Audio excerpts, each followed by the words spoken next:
It has already been 20 years since he left Earth and found himself in another world. Today is his last though, as he will defeat the last beast and save the world. A ball of fire explodes onto the ground, creating a crescendo of noise as the earth cracks beneath it. The monster is surprised that he endured such an attack too. He is truly befitting to be called a hero. That said, his companions are barely hanging on.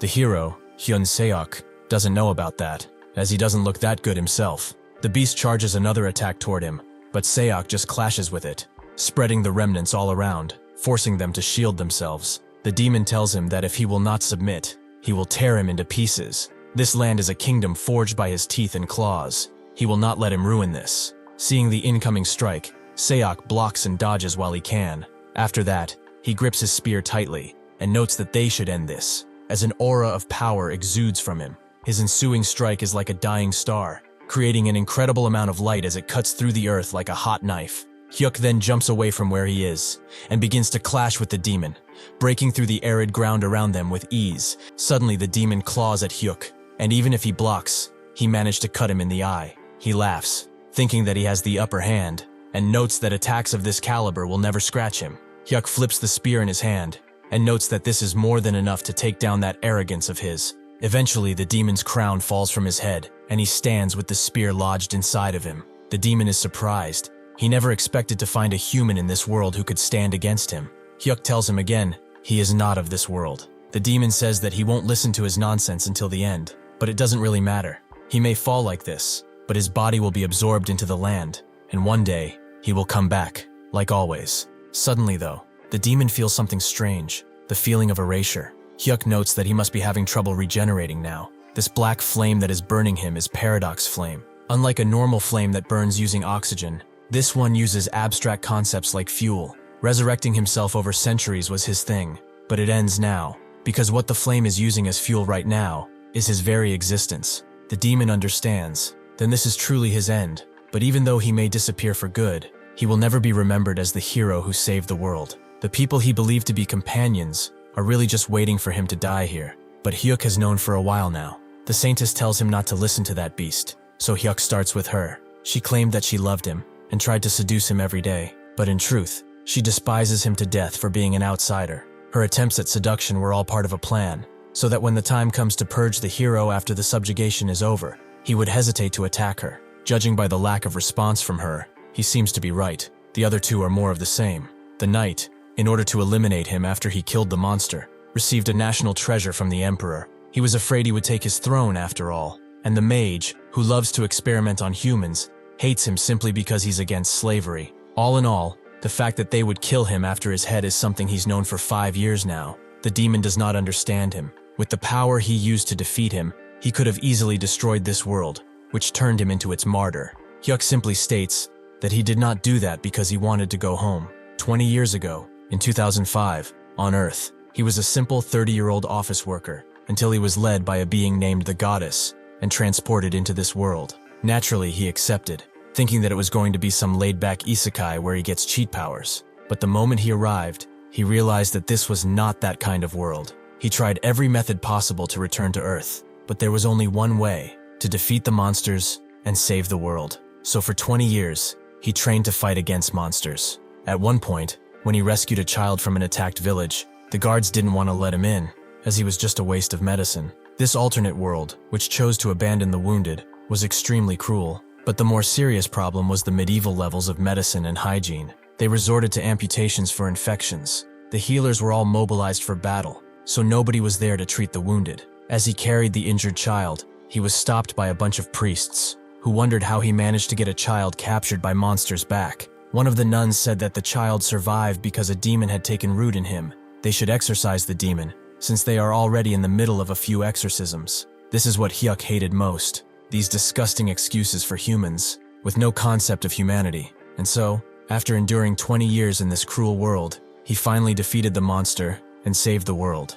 It's all over now though. The knight approaches, noting that he's relieved he found out. They cannot let him live, under any circumstances. Hyuk says he's perfectly fine with that. He despises this world anyway. Even so, the knight hesitates, as this bastard should have taken enough damage to die now, but even so, his aura remains intact, meaning he's just as powerful. Hyuk breathes in deep and screams out, telling the goddess that he has completed the mission he was given, so he wants her to keep her promise. Suddenly, the dark sky begins to shatter and burst open with holy light. The goddess herself appears, noting that he has endured lots. Through his efforts, he has defeated the final monster. Hyuk points at her, noting that once he did this, all the experience and memories he had, and even his soul, would be preserved, and she would send him back to Earth. The goddess smiles faintly and asks if he truly does not like this world, even though he gained enough power to be a threat to even her. If he returns to Earth, all the achievements he had here will be void. Hyuk tells her to cut the act.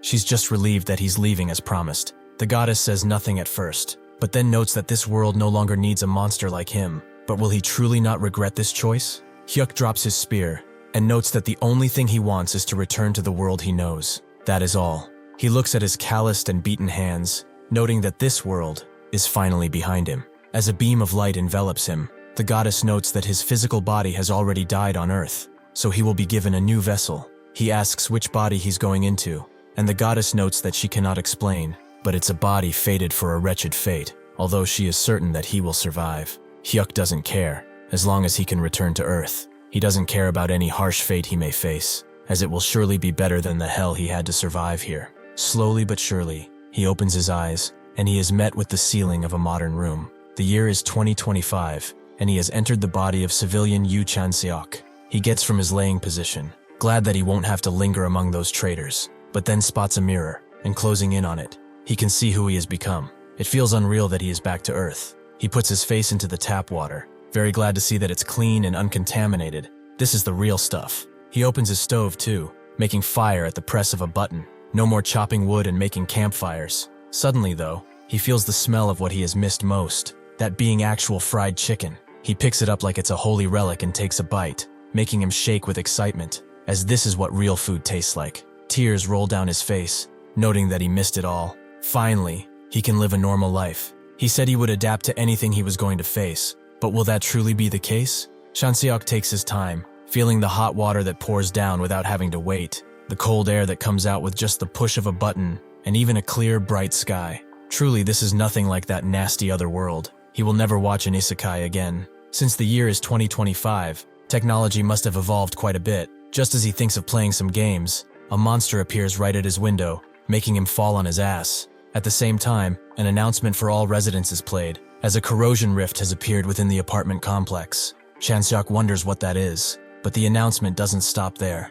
All residents are advised to evacuate to the underground shelter immediately, as soon as possible. Chanseok is naturally confused, not knowing what is going on, but he doesn't have time to think, as a bunch more of those monsters have appeared, and are now beginning to crack his very fragile window. Naturally, Chanseok chooses to run, the hordes of monsters still being after him, but he wonders what they are, and what the hell is happening on his peaceful Earth. Eventually, he gets rid of them by clinging to a window. He didn't expect to do exercise the moment he came back, but whatever. As he continues walking and turns a corner, he spots a kid with a stick, who didn't think he'd find a person. Chanseok asks why he's not running to the shelter, but the kid just wants to know if he saw where the monster went, as he wants to go kill them. Does he want to come too? Chanseok is naturally confused, but has no choice but to tag along, as he couldn't just leave a kid alone with those things going around. The kid explains some stuff to him, and Chanseok repeats it to confirm it. A corrosion rift is an exit that monsters come out of, and nobody knows why they appear and when.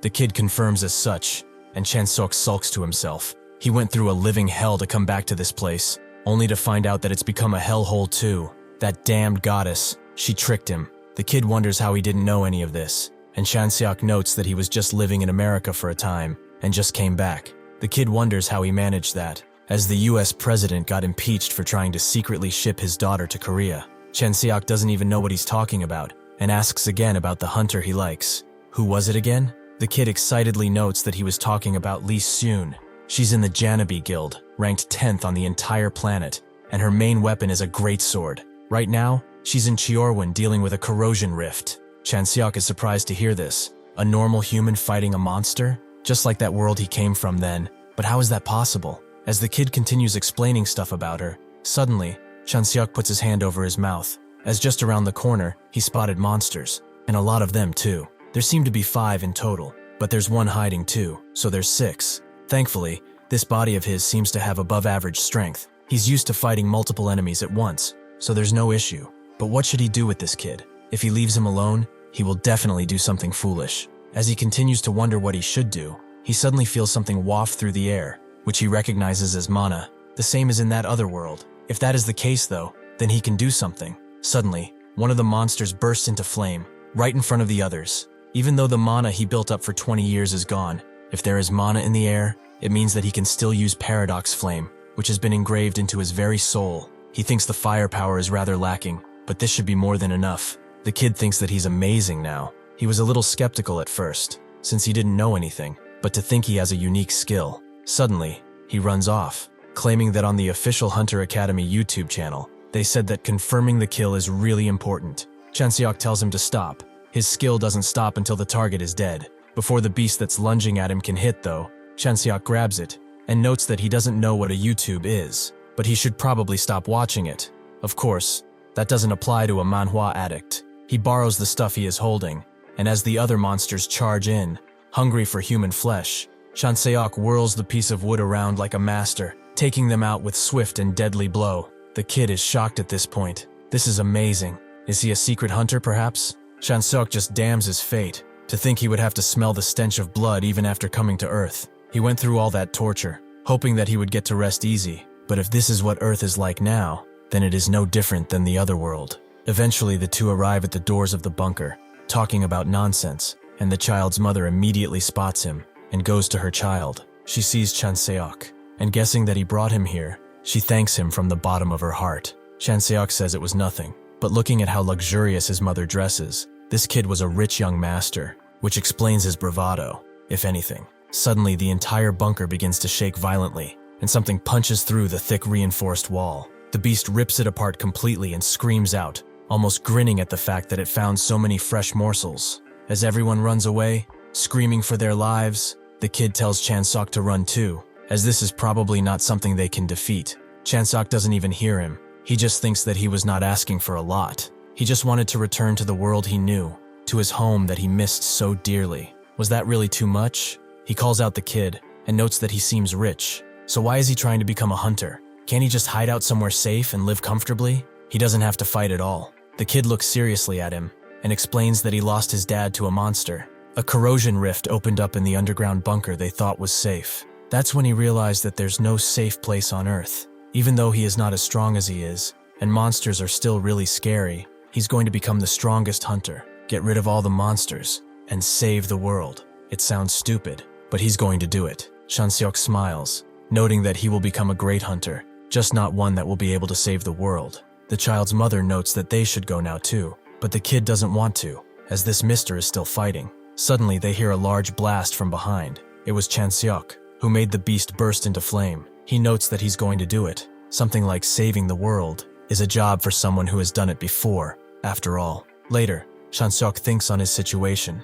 thinking that he was summoned to another world, fought for 20 years, and transported back to Earth just in time for him to not be able to enjoy his new freedom. Fortunately, he survived his first encounter because of his past experience, and he promised the kid he would save the world, but he didn't do jack after all. As he wins another MOBA game, he thinks that this is far too easy, and opens up another can of soda. It is true that someone who saved the world can probably do so again, but so what? He said it with such confidence in front of everybody, but his desire to save the world did not last long at all. The games and abundant food he could only dream of in another world are at his fingertips. Besides, when it comes to saving the world, there are apparently hunters who are doing that. As he thinks of ordering some takeout though, he sees that he went through all of his severance pay. The original owner of this body was an employee at a logistics company, but he lost his job when the company went bankrupt due to a damaging corrosion rift. Now that this severance pay has run out though, he should try getting a new job, but no matter how much he tries, there's no way to get a normal one.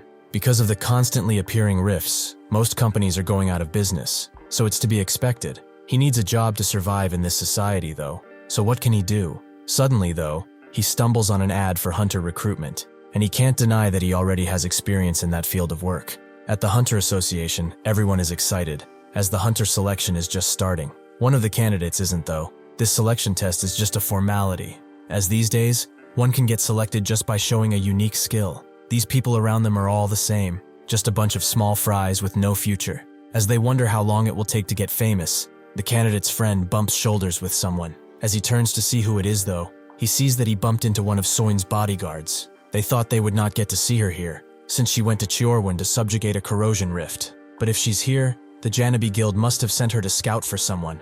But who could it be? Suin is handed a tablet with one Hunter Academy graduate, Han Sanga, on it. She has the awakened ability of electrokinesis, so she could probably charge batteries, right? One of her bodyguards notes that she's a hunter candidate, not a charger. They are saying she's quite skilled with her ability, so he's sure she will be useful. Suin doesn't know about that, and the other guard perks up, noting that hunting in corrosion rifts is real combat, even if one excels at the academy. There are many cases where they do not achieve great results in actual combat. Suin was about to say that, so she gives him a candy for explaining it well. Practice and real combat are different things. It's difficult for academy students who've only had safe training to endure the real thing. It will take her a long time to adapt. As Suin wonders if it's really okay for her to be gone an entire week because of something like this, the first sparring match is about to begin. She thinks that one way or the other, she's doing her job, so she wants to see some really interesting characters. The first candidate is quite interesting. It's a civilian who's not even from the academy, an unprecedented candidate,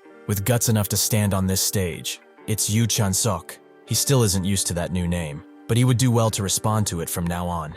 As his opponent climbs on stage 2, the announcer explains the rules. Personal weapons other than those provided are not allowed, and inflicting life-threatening injuries is strictly prohibited. Chanseok thinks that since he decided to become a hunter, the first thing he has to do is save this world that is destined to fall. At the same time, he also wants to live and eat well, so he has to get good results in this place. As soon as the announcer lets the combat begin, his opponent charges in, thinking that this will be easy since he can't gather any mana. This is an easy win, a stepping stone for his career. He is the undefeated spearmaster of the Hunter Academy, so he will not lose. As he charges in with his spear though, Chanseok simply puts his into the ground and vanishes from his sight. He appears behind his opponent, and notes that he's clumsy with the weapon he's supposed to be undefeated in, and punches him in the gut, before socking him in the chin with an uppercut. The bragging opponent falls to the ground just from these two, surprising Chanseok. He used his hands because he thought he would hurt himself if he used the spear,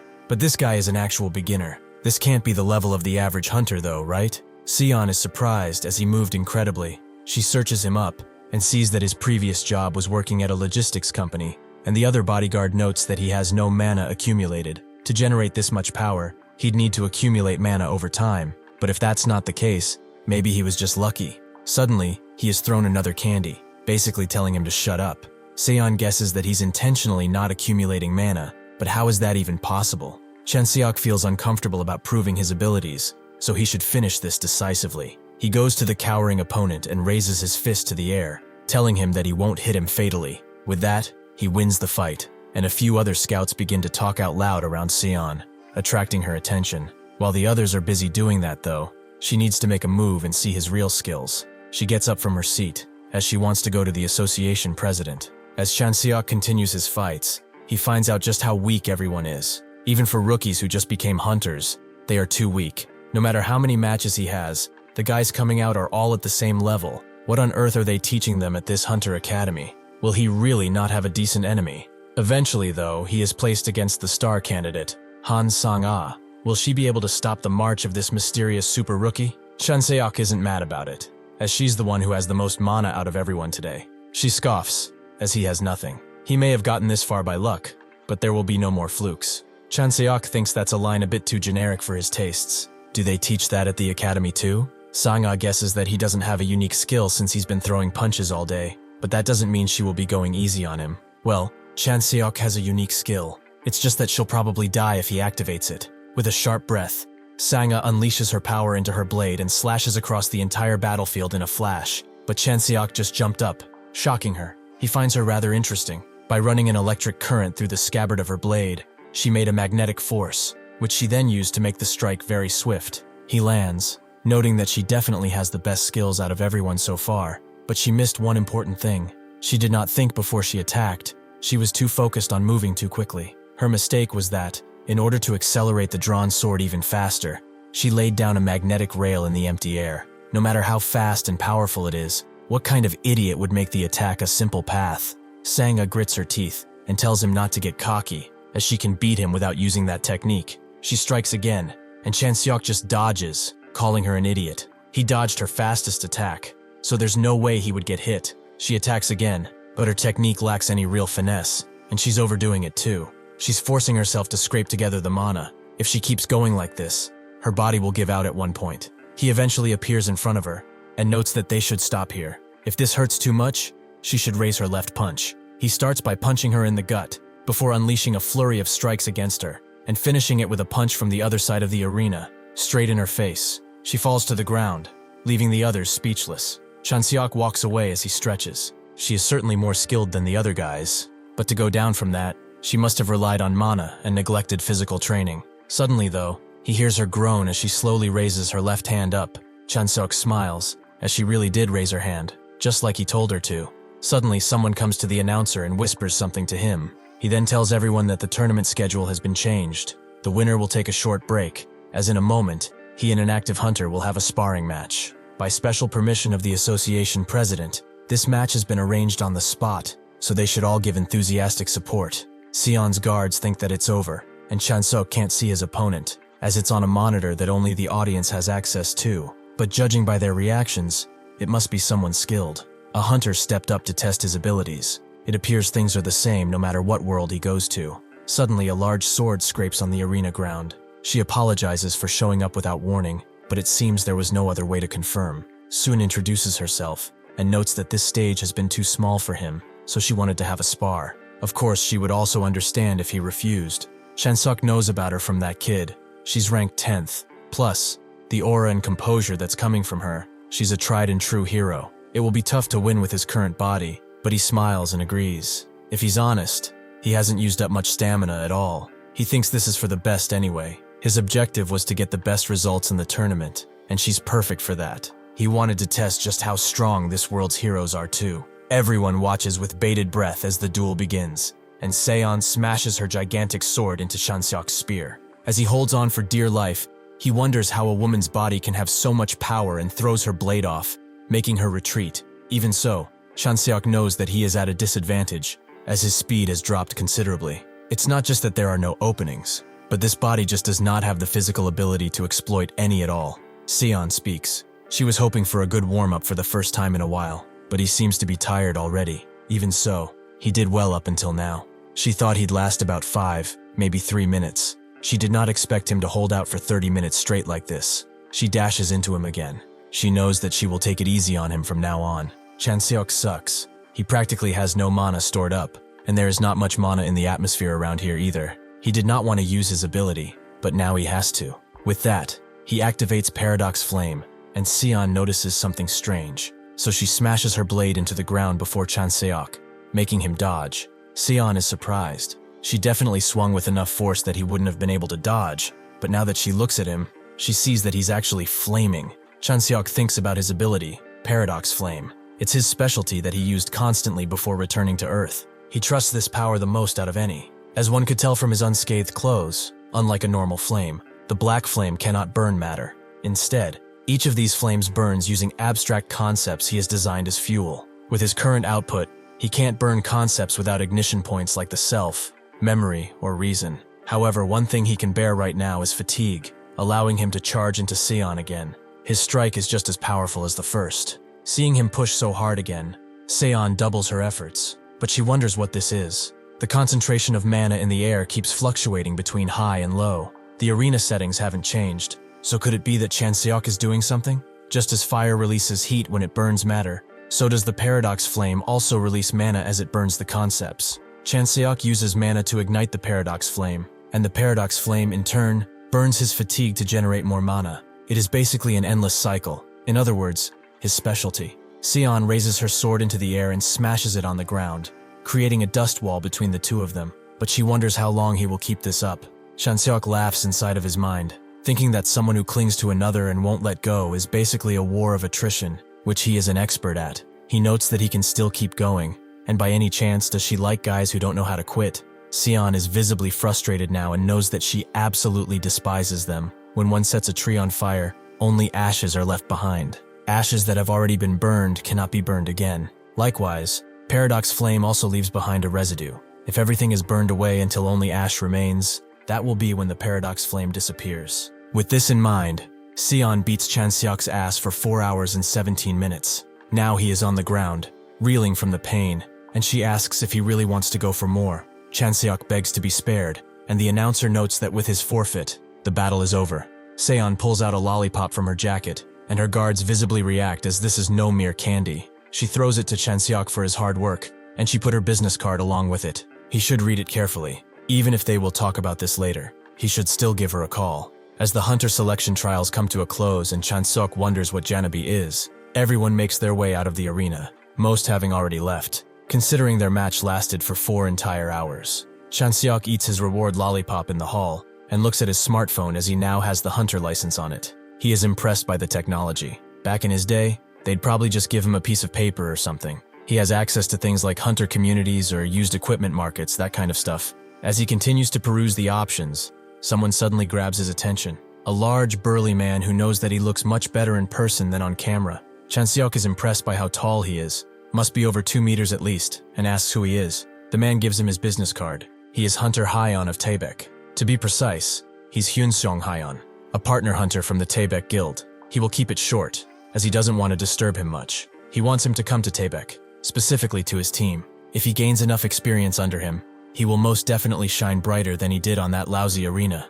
Chanseok doesn't see any deceit in his eyes. However, he has a prior engagement, considering what Seon told him, so he can't give him a firm answer just yet. He pockets the card, and knows that he will think about it later before making a decision. Hyeon laughs, as he never expected him to answer right here and now. However, he had better think this through real properly, as he does not like tardy people. With that, he leaves, and Chanseok makes up his mind to definitely skip Taebaek. After a while, he calls Seon and asks where he should come to meet. Seon explains that she is at the hut on the 2nd floor of the Hunter Association building. She will send him the coordinates. Chanseok wonders what that is, but when he gets to that location, he sees that it's a cafe with a rather unusual name. A waiter welcomes him inside and Seon waves him in, telling him to have a seat. As he does sit down, Seon asks if something happened, and he explains that one person tried to recruit him to a guild, a really big guy, Hyeon of Taebaek. Seon laughs. Since Hyeon himself showed interest in him,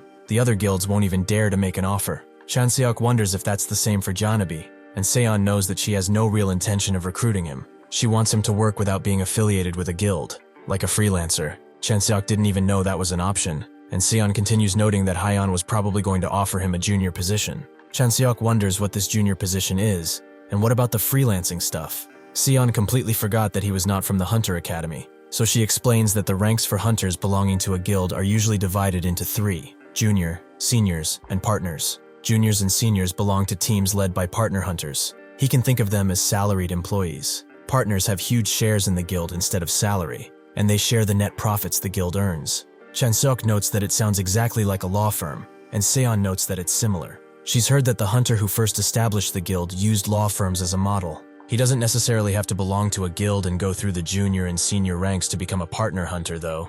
Chanseok understands. If he becomes famous and achieves respectable results, they will automatically come looking for him, right? Seon notes that it's exactly like that, and gives him another candy, making him kinda confused as to why she's giving him so many. Even so, he doesn't refuse, and notes that, since he has no connections and no experience, it will be hard for him to get any proper requests. Seon says that she will help him with that, free of charge this time. Chanseok, though, is kind of suspicious, as he really doesn't get why she's doing this for him. Seon explains that in the future, when he has built up enough of a reputation to be recruited by a guild, she just wants him to think that there was a place called Janabi at one point. Basically, she is putting him in debt. She pulls out a folder out of the many she carries with her and slaps it on the table, noting that it's his choice whether he wants to take this or not. Chanseok asks what this is as he rips through it, and she explains that it's a request from Incheon City. There's a place called Gyeongdong Island, where a corrosion zone formed 2 years ago after a failed attempt to eliminate the corrosion rift. Chanseok asks if he will just go there and get rid of the corrosion rift, but Seon denies that idea. He will be patrolling the island to see if any additional corrosion rifts have appeared and get rid of them subsequently. Chanseok reads the terms. He starts in 1 month. He gets 5 million won up front with an additional 15 upon success. He throws the papers on the table, noting that, considering this is a life-threatening job he's doing, the pay is not exactly that great. Seon knows it feels unfair, but he should use that frustration to get strong and become famous. Money will flow in his pockets even when they're full at that point. So what is his answer? After Seon leaves in her car, she gets on a call with someone who asks how Chanseok is. She notes that he is just a civilian, and he cleared a weapons mandatory tournament with his bare hands. So, not bad. One of the guards notes that not bad doesn't really make it justice, and Seon explains that he lasted 4 whole hours against her. The man on the phone asks if it's not because she limited her power, but Seon explains that she's a veteran hunter with 10 years of experience. All of that experience has been built up on surviving hellish places, so normally she should have been able to toy with him. But 4 hours? Even if she were reborn, she doubts she'd ever see a beast like him. The boss wonders, though, no matter how highly she rates him, didn't the Jeongdong Island mission specifically request hunters with prior experience? His skills may be adequate, but will he be able to hold his weight when teaming up with veteran hunters? Seon tells him not to worry, as she's paired him with some reliable people. The boss understands. She's the brain of operations at Janabi, so he will trust her. But that kid, what does she think he will become if he reaches her level? Seon notes that he might not like to hear this, but if he actually reaches her level, he will probably be able to take him down too. 1 month ago, Chanseok ordered something quite large, which the delivery man naturally complained about because they complain about everything. After he got his package inside, Chanseok himself noted that it was quite long and opened it, revealing it to be a spear. Additionally, he also got an elixir. An elixir is a potion that hunters use in emergency situations. It is made of condensed mana, which is really helpful when mana is urgently needed. The typical way of handling mana is similar to drinking water from a water purifier. One can control the mana in the atmosphere, store it in the body, and use it when needed. This elixir helps shorten that process, although he uses mana in a different way than the others. He skips the storage process and directly absorbs and uses mana from the atmosphere. The advantage is that there is no limit, since he uses the mana from the air. Moreover, in the process of taking in and letting it out, the mana channels that the mana passes through naturally strengthen, allowing for more mana to be used. The only downside to this is that until the mana channels grow, the amount he can handle is quite small, which makes it difficult to produce a strong output in such a short time as he did in the past. Since he does not have time to wait right now, it's best for him to store some of it before using it. If he trained with this elixir for about a month, he should be able to grow just as much as he needs for his next task. After that training, he goes to Gyeongdong Island, where he lines up with the other hunters, confirms his identity using his phone, and gets in line as he waits for his team, which is Team 8. As he waits, a familiar voice calls for him. It's Sanga. Chanseok notes that her hair seems to have settled down a little, and she explains that this is actually her normal hair. It was just static electricity back then. That's why it was raised up. Anyway, we're in the same squad, which is good. They should work together during this mission. Chanseok asks why he should do any of that, and she explains that because he's stronger than her, so she wants to learn from watching him. Chanseok plays it off, noting that his shoulders are about to fall from the sheer awe, and Sanga takes it literally, asking if his shoulders dislocate often. If that is the case, then it's really dangerous for him to use a spear. Chanseok himself is trying not to laugh as this kid really has no sense of humor. Before they can talk more, their handler interrupts them. Since everyone from Squad 8 has gathered, they will now be beginning the mission brief. They also have hunters here who are participating for the first time, so he will explain the terminologies as well, just for them. Corrosion rifts are classified as Class 1, Class 2, Class 3, and unclassified. The closer the rift is to Class 1, the more dangerous it is. Additionally, the first corrosion rift to appear in a specific area is given the additional name Alpha. Currently, the Alpha rift on Gyeongdo Island is in the church in the northern part.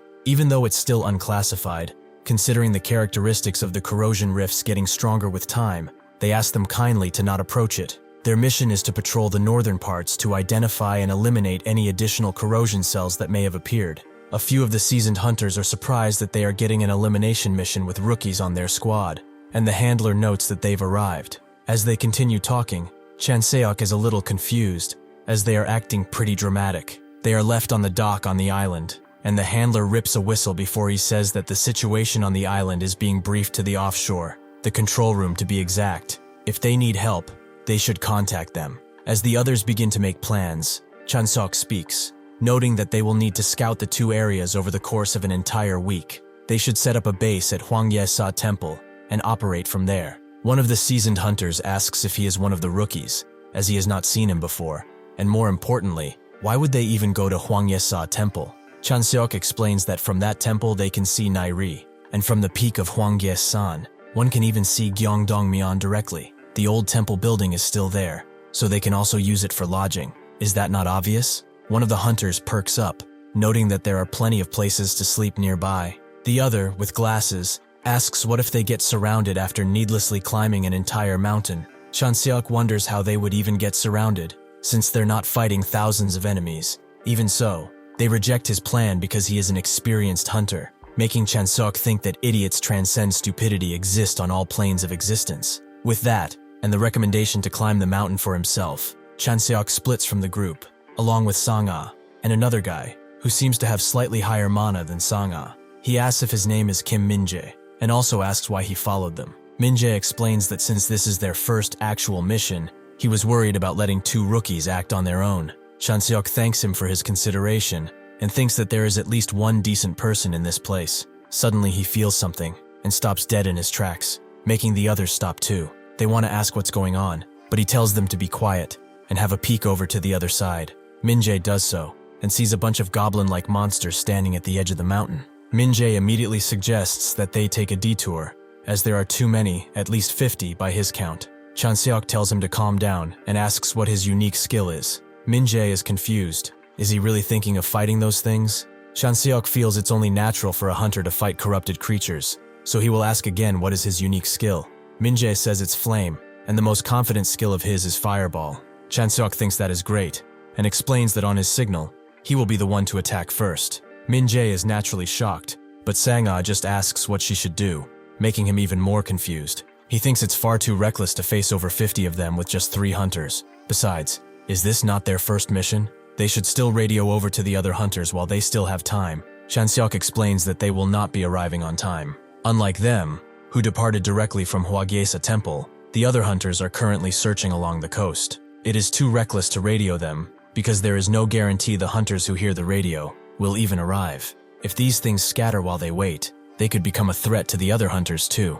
Min-jae thinks that he is right. Even if there happens to be a hunter nearby, they might not come right away because of the earlier conflict they had. Chanseok notes that all this means they have to deal with them in this relatively disadvantageous situation. What they need is to land a surprise attack. Since there is no time, he will explain immediately. First, Min-jae will attack the center with a fireball, which will block the sides. As he continues explaining, Min-jae is amazed by this detailed strategy. He's basically anticipating every possibility, and for some reason, he's getting the feeling that he's experienced this kind of thing 1,000 times. Just who is this guy? Just as planned, Min-jae dashes away from their position and unleashes a fireball right in the middle, taking out a few of the goblins and creating chaos in their ranks. He tells Chanseok that he will need a moment before he can cast his next fireball, but he tells him to not worry about it and shoot when ready. With that, Chanseok himself dashes in, prioritizing efficiency. In team compositions, diving rolls are essential,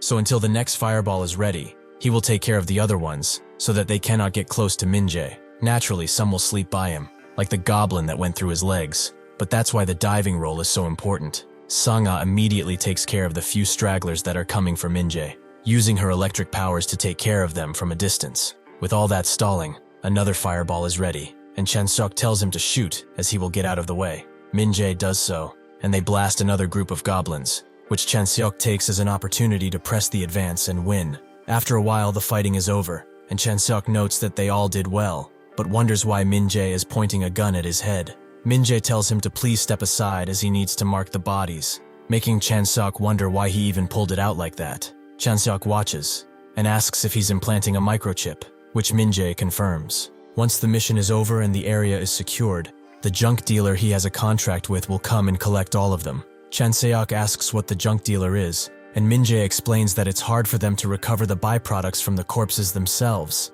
They are bulky and heavy, as he may already know. If one tags them with chips like this, the junk dealers will come by after the mission is over and collect anything that looks valuable. They price the items, sell them, and split the profits with the hunter. They take their commission based on the contract, and the rest goes back to the hunter who implanted the chip. Chanseok asks if they're really that trustworthy, and Min-jae knows that this is why it's important to find a good junk dealer and to sign an actual contract. Anyway, he was really amazing to think that 3 of them could handle so many monsters at once. He never would have imagined that would be possible. Suddenly, something else comes out of the woodwork and smashes its fist into the ground where Min-jae stood, Chanseok only having seconds to rescue him. After throwing him off, Min-jae asks what that thing is, and Chanseok doesn't know, but it appears to be some kind of mid-boss. Chanseok damns it all, and wonders if this is the leader of those things from before. On top of all this, The amount of mana it's giving off is on an entirely different level than that of those goblins. He tells them to tell the others to back off and not to interfere,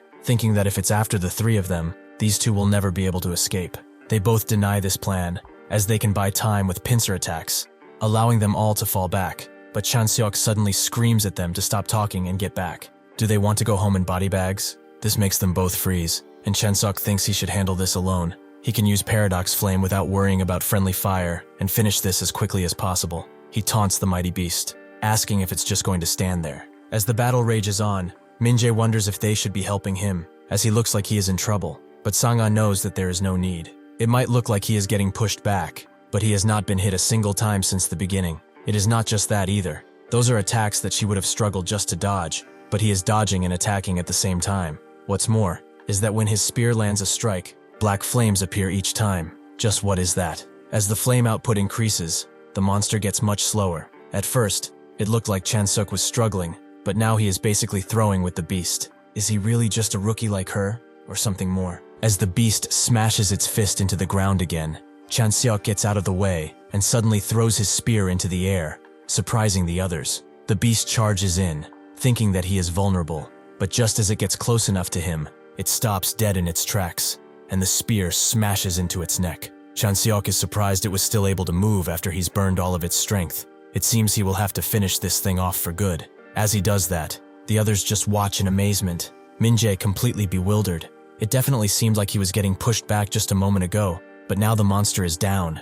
Just what in the world happened? Chanseok calls for him and asks if it's normal for a monster of this caliber to appear on this island. Minjae was wondering the same thing. For an entity that is not even the core of the corrosion rift, it could be possible if this were a corrosion zone with a rift of at least grade 3. Corrosion rifts are divided into 4 tiers. During the pre-mission briefing, he definitely heard that the Alpha Corrosion Rift on Gyeongdong Island was unclassified. The handler said so. In that case, it seems the Alpha Corrosion Rift on this island has gone up to grade 3. Sangha mentions the briefing, but Chanseok tells her to think about it rationally. If it's not grade 3, there's no other way to explain this situation. Minjae tells him to wait. The difference between an unclassified rift and a grade 3 is like night and day. If that is true, then the number of hunters who can make it back alive will be close to none at this point. He notes that they have to go and save the other hunters. With his skills, even a grade 3 shouldn't be a problem. Chanseok rejects this idea, as how is he supposed to save every hunter wandering this island by himself? He has limits too. If he can't do something, he won't. Their mission is not to save hunters in peril. It is to identify and eliminate any new corrosion rifts that have appeared. Additionally, when one is doing this kind of work, they can't expect everyone to make it out alive. Sangha asks what if he was in that situation? Would he not feel wronged or resentful? Chanseok asks if that's any reason to feel compassion and go to save them besides their need to prove themselves and be heroes. He's not saying this because he does not understand the emotions that people feel. He is talking about facts here, the outcome. In this world, deaths are unavoidable. When one faces a death like that, no matter how one may think or how they will feel about the situation, they will die. So they should not be swayed by such a desperate situation. They will not survive for long with that kind of mindset. After making their way to the temple, Chanseok checks it out and comes outside to tell the others that the building is fine and there are no traces of beasts around. He asks Minjae if they can't see anything, and he says that they saw nothing special. The good thing is, thanks to the lights, they can at least see the other hunters' locations. Chanseok thinks that using lights is dangerous since it reveals one's location. If it were just those small fry goblins, it wouldn't matter if their position was revealed. But if another of those things shows up, he might not be able to protect these two. He sends a warning message to everyone, noting that, considering the level of the monster they just encountered, there's a possibility that the Alpha Corrosion Rift has become a Gate 3. Using lights recklessly could put all of them in danger. As they sit down, Minjae explains a bit about corruption rifts. If one destroys the core of a corruption rift, all the corrupted beings will disappear. Without the energy radiating from the corruption rift, the corrupted zone will simply vanish. Chanseok thinks that this is rather simple then.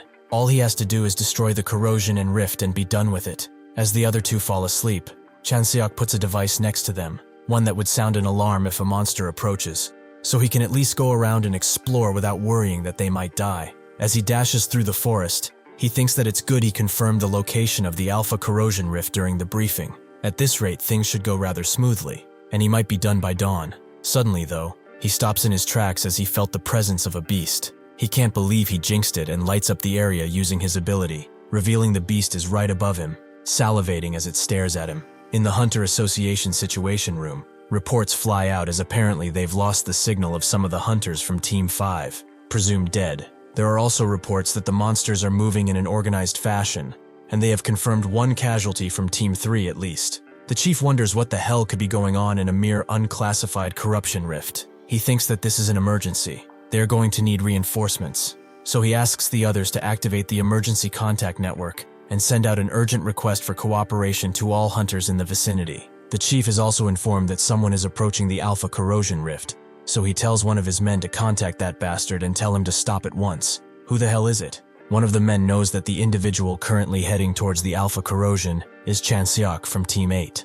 the first person to identify the Corrosion Rift upgrade and report it back to everyone. The chief tells his men to contact his terminal immediately and confirm that he is alive, and thinks that a Corrosion Rift upgrade is an unprecedented event. He is the first to grasp the situation and head to the Alpha Corrosion Rift. Just as they establish a connection, they hear him curse and scream out as he runs away, as this thing is way faster than he thought. They said it was an unclassified and he's barely dodging because it's him. Did they really not bother to investigate properly just because they are not the ones doing the fighting? As he continues to parade them again and again, they all wonder if they should just mute him, but alas, at least they've confirmed he's alive. Chanseok knows that his paradox flame in its current state is not strong enough to kill this thing. Against a strong entity, he has to whittle down its health with paradox flame and then finish it off with the spear. But this thing just won't go down, no matter how much pressure he puts on it. He thinks that he drew too much of the island's mana for the giant bat during the day. Its power is so much weaker than usual.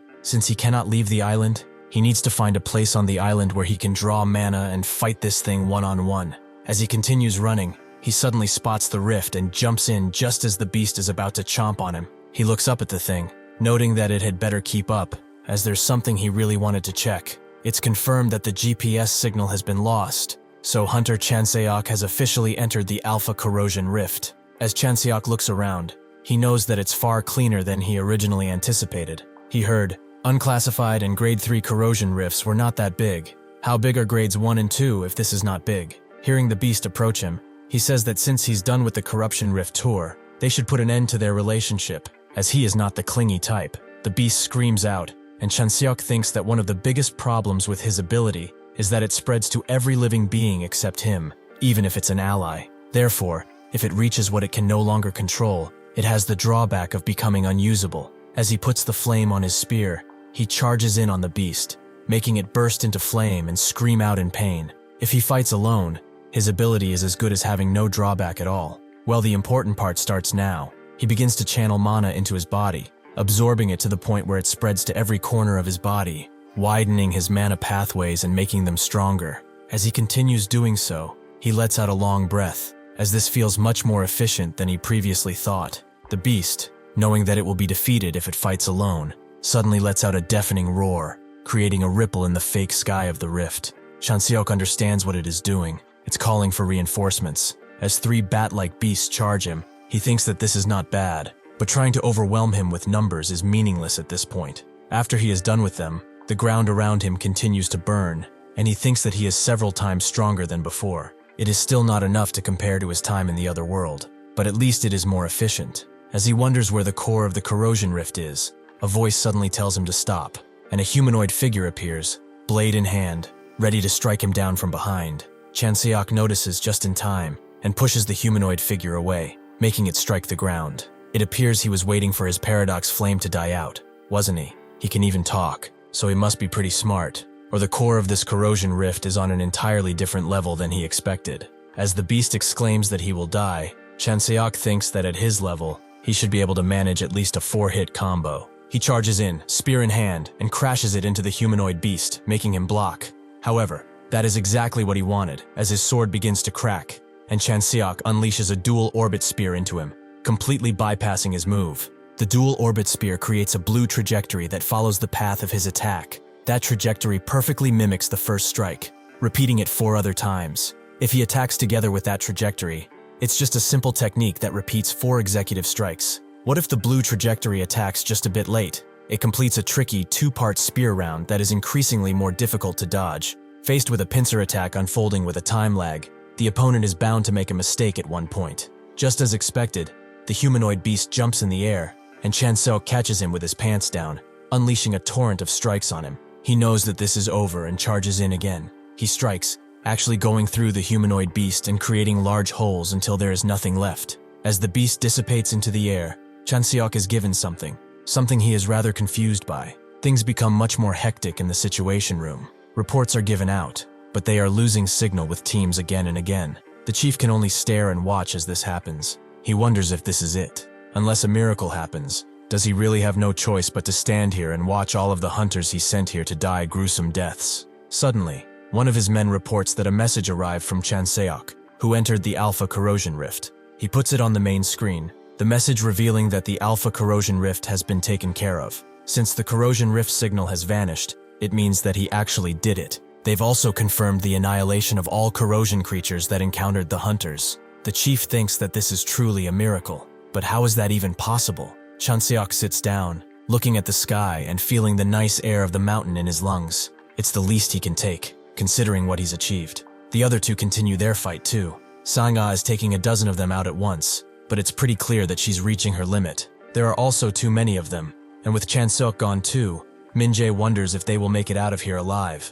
Sanga knows that he is at his limit, and she doesn't know how much longer she can fight either. Her leg is bleeding hard and not responding like it used to anymore. As another wave comes, she charges in, ready to take them down again, but suddenly her leg gives out, leaving her vulnerable to the incoming horde. Minjae would like to do something, but he is stuck with his own side too, and he can only watch as the beasts close in on Sanga. Suddenly though, as she prepares for the worst, the goblins begin to dissipate into the air, like they were never even there. A few hours later, at the Island Hunter Assembly Point, Chanseok comes out of the mountain too, noting that there are a lot of injured people. It means that the corrosion creatures went on a rampage while he was gone. The other seasoned hunters who berated him before look at him in awe as they all saw the message. He was the one who took down that grade 3 corrosion rift all by himself. Minjae waves him in and explains that he was quite shocked when he got his text. How could he even think of taking on that corruption rift all alone? Chanseok crouches down and knows that to protect the hunters, it wasn't his body that moved, but Yeseok's heart. He's obviously lying here. He just wants to act like a good guy, as maybe he will get more money. As he talks with them, someone comes to greet him. Someone from the Korean Operation Corporation. His name is Jong Tai, the third branch manager for the northern province. Chanseok guesses that he was the one who told him to come here, and Jong Tai confirmed as such, noting that the mayor would like to see him. That day, as it begins to pour, Chanseok wonders if ordering people around is a common trait among these old people. Come to think of it, the contract didn't even mention how much of a bonus he would receive for clearing a grade 3 corrosion, did it? Since he is here, he might as well negotiate on that price. As he shields himself from the rain using an umbrella, another man comes out of the building. His name is Lee, the communications and liaison officer. As they walk to the house, he explains that the mayor has been sincerely looking forward to this meeting. When they received the report from the island earlier this morning, it shocked all of them. After seeing it, the mayor canceled his entire morning just to meet him. Chanseok knows that he could have just met him whenever. It's not like he did anything that impressive anyway. Lee thinks that's not true. A rookie hunter destroying a grade 3 corruption rift single-handedly has not happened since the time when the first hunter, the Great Pioneer, was still active. Chanseok guesses it was a rather impressive thing, though he did not expect there to be a precedent before him. That guy must have been a real monster too. Eventually they arrive at the mayor's office, and he introduces himself as Park John, the mayor of Incheon. He apologizes for calling him out on such awful weather, but he should have a seat so we can talk. He also orders Lee to get them some coffee, and after that is delivered, Park sits down with Chanseok, noting that he has done a great service to the entire country. As the mayor of Incheon, the island was truly a pain to deal with, even though it was their responsibility. Their budget was limited, so hiring an expensive guild was a rather difficult thing. Chanseok knows that he must be really glad that it's been taken care of this time, especially since he resolved it at a relatively low cost. Park confirms the such, but he has heard that this was his first commission, and Chanseok confirms that this is true. Park suddenly smashes his palms into the table, not expecting such an incredible person's first steps to be in Incheon. As the mayor, he is extremely proud. The safest country in the world is the Republic of Korea, and here in Incheon, they are one of Korea's key regions. That is because of the countless goods that come and go thanks to the wonderful infrastructure of the airport. On top of that, thanks to the Free Economic Zone project, International cities like Songdo and Seongna have so many foreigners who want to invest that it's difficult to even choose among them.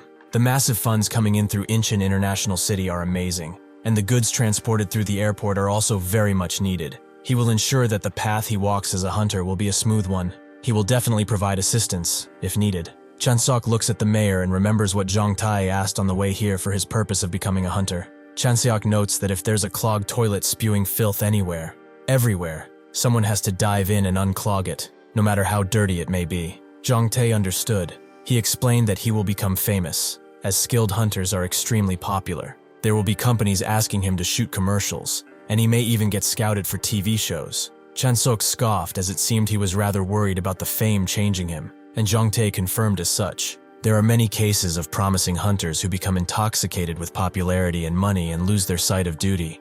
In a way, that's only natural, as just across the truce line, the dangerous corrosion zone is full of menacing monsters. The only safe place is Korea. It's called the last sanctuary left on Earth after all, but even that is being swayed by the power of sheer capital and human greed. What he has accomplished this time is truly incredible. Many people in difficult situations will be watching him with interest. He just hopes that he will continue to be a symbol of hope and not fall like the others. After hearing that, he was curious how far they would really go. This bastard mayor is not even trying to hide it. He is just laying it out on the table bare. Unfortunately for him, he is not the type to be swayed by something like this. Having lived for so long already, he suffered through countless hardships. He notes that if he is going to provide him with so much support, he is sure that he wants something in return, doesn't he? For example, to help a mayor with a falling approval rating get re-elected, right? Park clears his throat and says that he is rather well informed. He can find out all sorts of things on the internet these days after all. Chanseok notes that his term is scheduled to end early next year. Looking at how things are going, he read at the general consensus that his re-election will be rather difficult. He is rather impressed by how direct he is, and explains that actually, in the process of his participation in this commission, didn't he need approval from Incheon City Hall too? Chanseok thinks that, unlike what the announcement said, it's true that for a rookie like him to participate, he needed the mayor's permission. If he frames it well, he'd be a talent discovered by Incheon. He could even go around and brag that he is a talent discovered by him, and him alone. Well, after roping him into something like this, it looks like he just wants to ride on his coattails for the rest of his days. Park explains that, thanks to the infrastructure he mentioned earlier, as the mayor of Incheon, he maintains relationships with many overseas and domestic companies. For instance, the model for this instant coffee mix brand. Their contract is ending soon, so they could replace their face with his if that's what he wanted. Chanseok smashes his finished cup of coffee down on the table and notes that it seems he's taking him for someone rather cheap.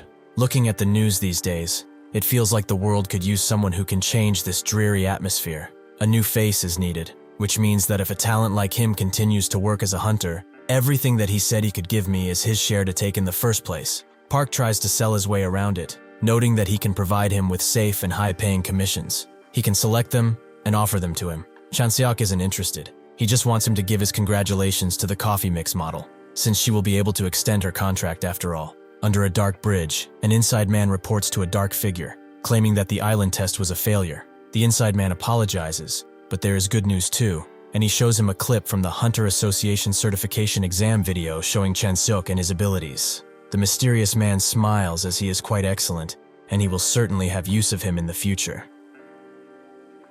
The first of every month is looked forward to by the entire nation because that's when the hunter rankings are given out. Everyone wants to see who is in the top 10. Normal people, children, even punks. Usually there isn't much change in the rankings, so it's merely entertainment for the public. However, this time, it was different. Even the association president is informed about the rankings, and Chanseok doesn't really care, even if they make such a flashy show of it. However, what matters is the top 10. In the 10th place is Seyoon. In the 5th place is Kim Chae-hyun. In the 3rd place is Choi Yo-reum. The 2nd place is Jang Tae-sok. Naturally, in the 1st place, before Chanseok can see it, a man comes into his waiting room, noting that he has waited for a long time, but he can come out now. Also, he congratulates him on entering the rankings in record time. A 5-year veteran hunter soloing a grade 3 corruption rift is such a common occurrence that it would be practically ignored by the entire hunter community, and even outside of that. However, if it's the first mission of a newly debuted hunter, that is an entirely different story. That is why Chanseok is now holding a press conference, and people are asking him tons of things like what his occupation was before becoming a hunter.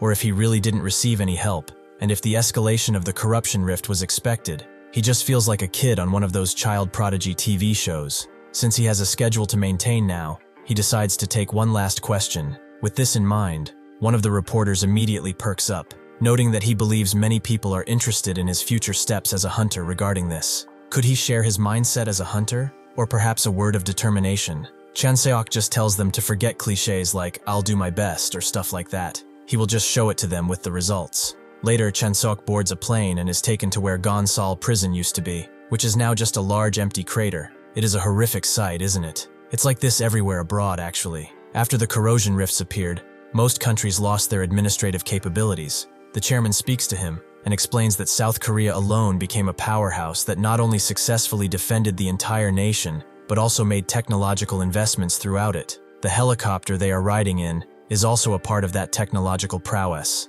Chanseok asks if the countries that couldn't cope with the corrosion rifts all ended up like this, and the chairman confirms as such. Many capitals disappeared after the corrosion rifts appeared. Well, they should take a closer look. After they land, the chairman explains that the Great 80s are the 8 most dangerous corrosion rifts in the world. One of them, Gonsal Prison, is right here. Gonsal Prison, which suddenly formed 13 years ago, spread from the city center in a massive circle without any signs or warnings. Some could barely survive the encounter, but in a space that had already turned into a corrosion zone, they were all swept up without even getting a chance of escape. In just 2 days, an entire city disappeared without even making as much of a sound. Despite the appearance of corrosion rifts, the influence of each nation has not changed that much, but internally, the power of central governments has naturally weakened. Chanseok finds it nice to learn information he did not possess previously. But what does this have to do with calling him all the way here? The chairman explains that a few days ago, Yoon Seon-hyun from Taebaek came to find him. It seems he was rather annoyed that he did not join Taebaek. Chanseok guesses he is that big guy from back then who threatened him, but the chairman doesn't stop there. He also explains that he abruptly asked about his whereabouts. Of course, since it's professional information, he did not share it, as the ideology of the Taebaek Guild is survival of the fittest. They might try to subdue him by force. It's the law of the jungle for them after all. Chanseok thinks that's really troublesome right now. He'd be beaten by that guy with his brutal strength. The chairman continues, noting that, looking at his actions rather than belonging to a guild, it seems that he wishes to do things on his own, right? If he does want to block Taebaek's approach, it's best to raise his own standing. For example, by completing major missions proposed by the association president, Chanseok explains that there is a motive for him coming here, and says that he wouldn't just give this to him for free. Is there something he wants? The chairman notes that he wants nothing for now. He just wants him to remember the clear fact that he gave him help. Chanseok thinks that shouldn't be that difficult. It's not a bad deal for him since it's a mission from the president. It will be a good foundation to build his reputation on. Chanseok asks where they are going exactly, and the chairman explains that he will be escorting a ship from Busan to Nanning. Because of the corrosion zone, transporting daily necessities is not easy. Chanseok takes a bit to read the file, and sees that what is transported are Rolexes, high-end porcelain, ginseng liquor, and a Hyundai luxury sedan. He wonders if these are the definitions of daily necessities. Have people become that rich in the past 20 years? The chairman ignores that comment for now, and explains that for some people, they are necessities. He thought he, of all people, would understand. Chanseok doesn't really get it, or care. Why are such things needed in a country where the central government is shattered like this? The chairman explains that, although many countries are collapsing due to the corrosion rifts, international politics are not meaningless in the slightest. Chanseok understands it's necessary for maintaining certain relationships, basically greasing the wheels a little, If that is the case, though, he will have to decline. The chairman tells him to wait a moment, as the government considers this matter a very important one. Chanseok doesn't care about their opinion.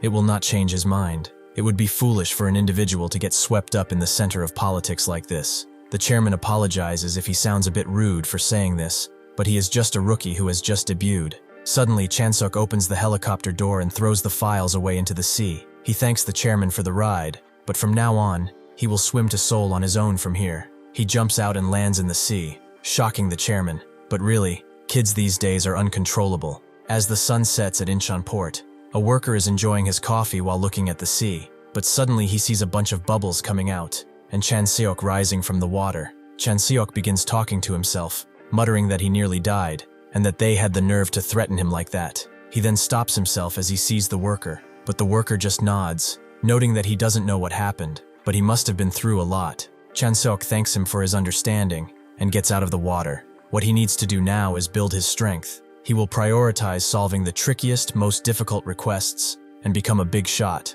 so he won't be swayed by anyone else. He looks around on his phone and finds an interesting one, which he immediately accepts, as the abduction victims on Tsutsushima Island need the help of hunters, and it has an estimated corruption rate greater than 2.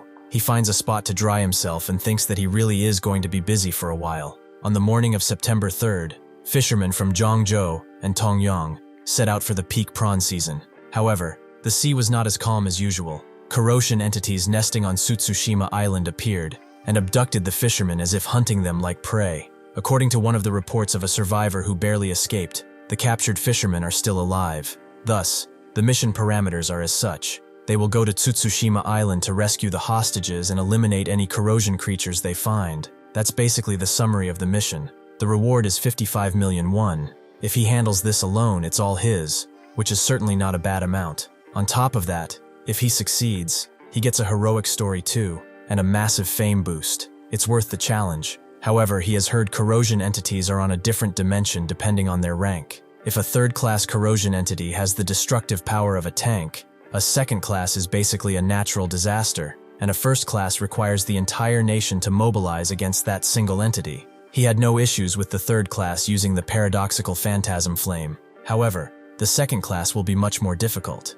Can he even withstand something like that? To eliminate the variables, he might need someone useful with him, but the capable ones wouldn't even glance at a private request like this. He is alone, but he eventually finds a partner, someone from his previous mission.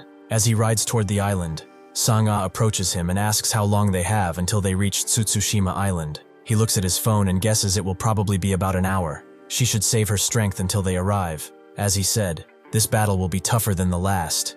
But is she even listening? Sang-ah really wasn't. She just asks about that thing on his shoulder. The Iron Seraph shoulder gear, isn't it? Judging by the leather finish enhancing the aesthetic, it's the limited edition one. Where did he even get something like this? Chanseok wonders where this came from.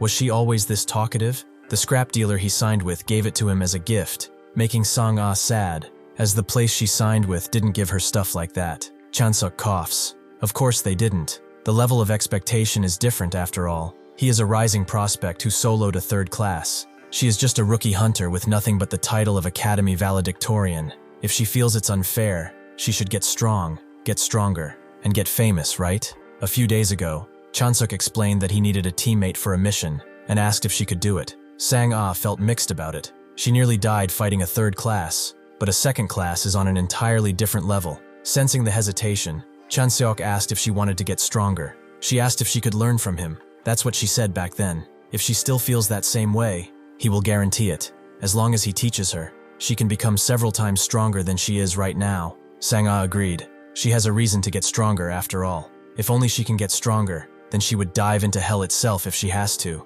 Suddenly, the ship they are on blares a high alarm as unidentified objects have been confirmed ahead. It seems the unidentified objects are ships, with 5 in total. But how do they get over there? There are civilians, so they need to cross undetected. As he says that, he asks Sang-ah if she has a good way, but she is already levitating. So she has a trick like that. Quite the trick, huh? Sang-ah guesses he can't do it then. Chanseok immediately gets serious, and as Sang-ah continues berating him, noting that it's actually really easy, well, eventually he just grabs onto her after giving her a hard time and tells her to be careful with the water as it's splashing all around. He can't walk on water just yet, but he will be able to soon. He looks on at the ships and tells Sang-ah to block the nearest ship.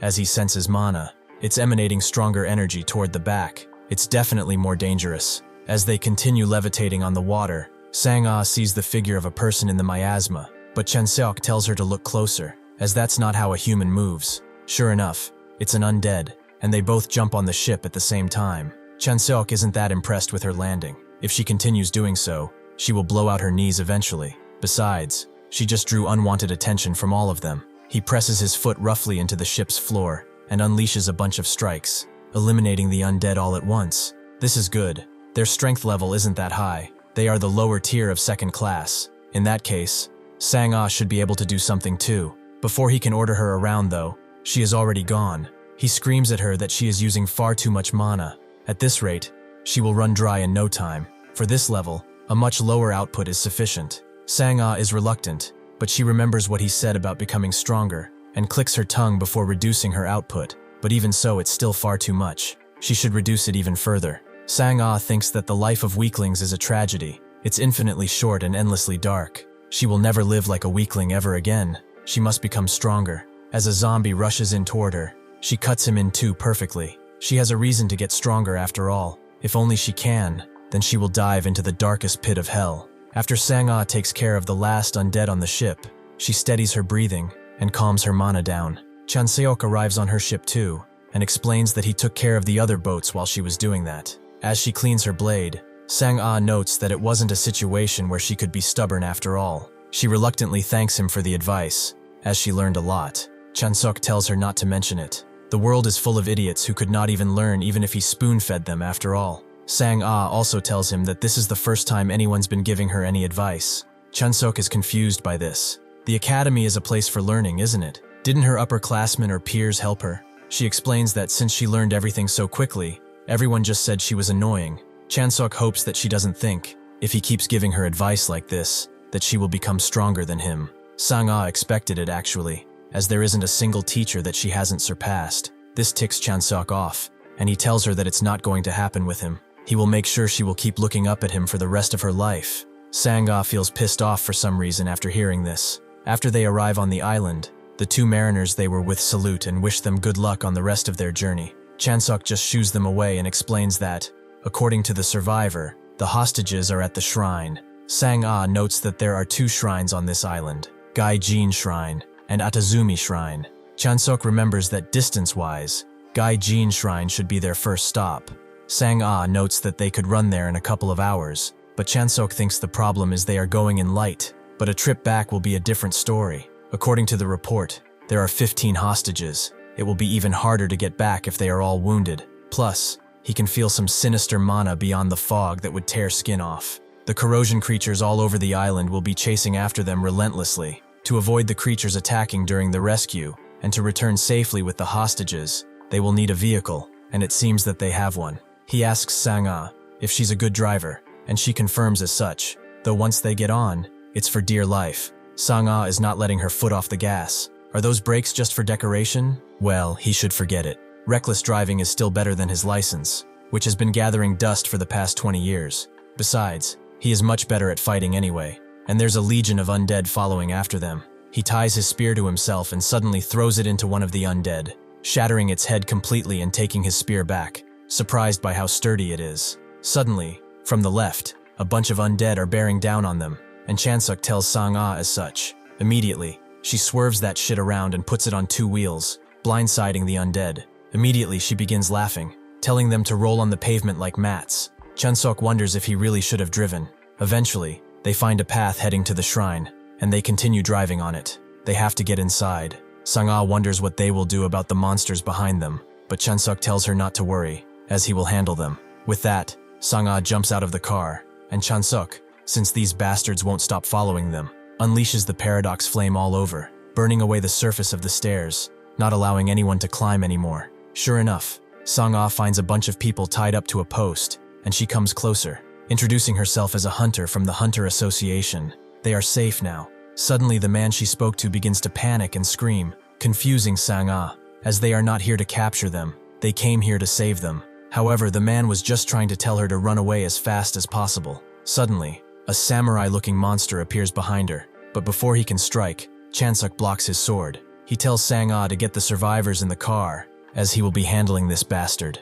The samurai begins to try and cut him again and again, before clashing his blade once more into Chanseok's spear, pushing him further before he can unleash another one of these strikes. He is suddenly hit from the side by the car, and Sang-ah screams at him to die. She completely pummels him into a nearby wall, and Chanseok comes closer, noting that when they get back, he doesn't want her anywhere near the steering wheel. Sang-ah just tells him to get inside, and as they drive away, Chanseok asks about the hostages, who are all on board. Suddenly though, Sang-ah sees something in the front, a bunch of the undead. It seems that they didn't get rid of all of them just yet, and that thing must be still alive even after getting hit by a car. He asks Sang-ah for her sword, but she doesn't want to, as asking a swordsman for their sword is a huge insult. Chanseok asks her to choose between a swordsman and the people's lives, She knows perfectly well which one is more important, right? With reluctance, Sang-ah throws her blade upwards, and Chanseok catches it, noting that he didn't expect to use this so soon. A few days ago, inside the Gyeongdong-do Grade 3 corrosion rift, he found an item, a glove, and it's not just an ordinary one. It is gathering mana from the atmosphere. Judging by its response, it's likely just basic equipment meant to supply one's own mana, but to him, something like this is much more than that. Taking into consideration the maximum mana storage capacity of this glove type, he has about 5 minutes. During those 5 minutes, he can become strong enough to even rival Seun. As the glove activates, he unleashes a bunch of strikes all over, killing the incoming zombies with little effort. Even Sang-ah is surprised at how fast he cleared the path. Chanseok tells her to drive and head to the port without looking back. As they get to the Hadakatsu port, the car is in an even rougher shape, and Chanseok notes that he thought he just had to get past those guys, but they just keep popping up. Sang-ah explains that the car is at its limit too. They should just get out and handle it. Chanseok tells her to drive, and before she can complain, they suddenly hit a barrier, and the undead can't get through it. Sang-ah is surprised that these guys who were chasing them like hell a moment ago just got blocked by something. Could it be because of this thing? Earlier, Chanseok drew it and explained it was a protective formation geometry. Simply put, it's a drawing method that repels monsters. Sang-ah wanted to know where he learned it from, but even if he did tell her, she wouldn't be able to learn it well. It's because he learned it in another world. Chanseok is pleased at how good he is. His skills are getting better and better, it seems. Sang-ah asks if this geometry method thing can repel any monsters, and Chanseok wished it could, but it doesn't work on actual ones. The samurai comes inside, muttering something about sacrificing and protecting no matter what. Suddenly, Sang-ah, with her keen eyes, can feel a line drawn at her throat, knowing that this is where the attack will definitely hit. This is Mind's Eye. Chanseok wonders what it is. The surrounding atmosphere has turned chilly too, but he doesn't feel all that threatening, all things considered. Sang-ah explains that opening one's eyes to new senses beyond the 5 senses allows the ability to predict an opponent's attack. Even for skilled masters, it's a difficult technique, so how can a mere thing like this do it? Seeing her shake, Chanseok puts a hand on her blade and tells her not to be discarding techniques like Mind's Eye or whatever. In reality, they are all just cheap tricks. She should watch closely, as he will teach her how to deal with things like that. The samurai immediately unsheathes his blade and begins throwing it around all over the place while Chanseok approaches it. Sang-ah tells him that he can't go alone, but Chanseok explains that Mind's Eye is just data accumulated through countless combat experiences. It's like an acquired reflex created from just that, since it reacts unconsciously to things like hostility or fear. Just projecting killing intent makes it end up in that sorry state. Naturally, there are not many guys who can do that, though things like Mind's Eye, Heart Sword, State of Selflessness, the union of man and sword, the myriad of streams returning to the origin, these so-called realms that they all preach about are actually just nothing special. With a single twist of his spear, he shatters the samurai, proving that he is right. The illusion named enlightenment is quite terrifying. One gets excited by a special name and decides that this is enough, setting a limit for themselves, but what matters on the battlefield does not need a special name. He can assert this, and he has every right to do so, because to escape that threat himself, he paid with countless sacrifices. He's not pleased though. This samurai is the type that survived getting rammed by a car, but his ultimate move was just Mind's Eye. Sang-ah wonders what she even achieved by herself in this subjugation. While she kept telling herself this was her best, Chanseok far exceeded the strength she could ever imagine. She can't do this with a half heart like this. For the sake of her goal, she has to push forward. She has a favor to ask of him. She wants him to teach her for real this time. Chanseok wonders if he's not already doing that, but Sang-ah says advice and demonstrations are not enough. She doesn't want just that. She wants to ask for his direct guidance. Compared to him, she is ridiculously weak. That's why she wants to hurry it up even more. Chanseok sees the scar on her shoulder and asks for the reason. She explains that she wants to end Club Shandai with her own hands. The 8 most dangerous corruption rifts in the world are called the Great 8. Among them, Club Shandai is famous for swallowing the Himalayas in a single breath. Chanseok notes that this goal is bigger than necessary just for revenge. She confirms as such. She wants revenge for her family. Of course, she is not asking to do it for free. She hands him a card of the KY Group, with a market capitalization of 257 trillion. It's the corporation that her family owns. Chanseok understands she is the daughter of a prominent family. Sang-ah confirms as such, and explains that the owner is her grandfather. She gave up on the succession competition. Chanseok thinks that if she actually achieves something as a hunter, she might get swept up in the succession battle anyway. She probably didn't give him this card just to look at it, right? So what exactly does she want? She explains that she wants to be the best. In return, she will hand him elixirs, things that are hard to get, not released through general distribution channels. He wants to become stronger than he is now, just like her. With the elixir she can provide, he will be able to reach the realm he desires. She wouldn't believe him even if he told her that the realm he wants to reach he's already reached a long time ago.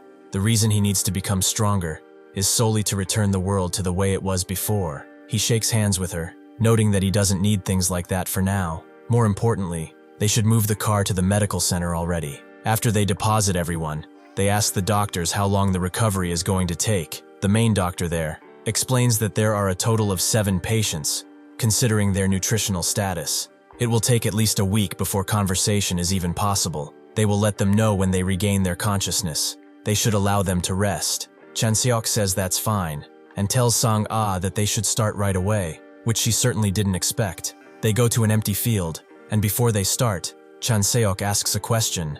If he swings his spear with full power, does she think she can dodge it? Sang-ah thinks that would be too difficult. They have quite a gap in skill after all, no. Chanseok explains that she can definitely dodge it. If she uses her senses to the absolute limit, it's possible. She should see with her eyes, hear with her ears, smell the scent, and feel it on her skin. If she dominates all of her senses and fights in the realm of consciousness, not unconsciousness, she can definitely do it. Shall they see if she has learned anything? Suddenly, Chanseok disappears before she can even realize it. She wonders where he went, but suddenly Chanseok appears behind her and puts his spear at her neck. That was far too slow. Senses come first, then thoughts. In real combat, there is no time to think. She should accept the senses as they are and move, because senses she has not mastered yet will only deceive her. That's it for the theory, though now they should move on to practice. They continue fighting like this in the field for a while. One of the 2 guards of the hospital is watching the other, wondering what he was doing, but as he watches, he is mesmerized too by what is happening, by the sheer display of power before them.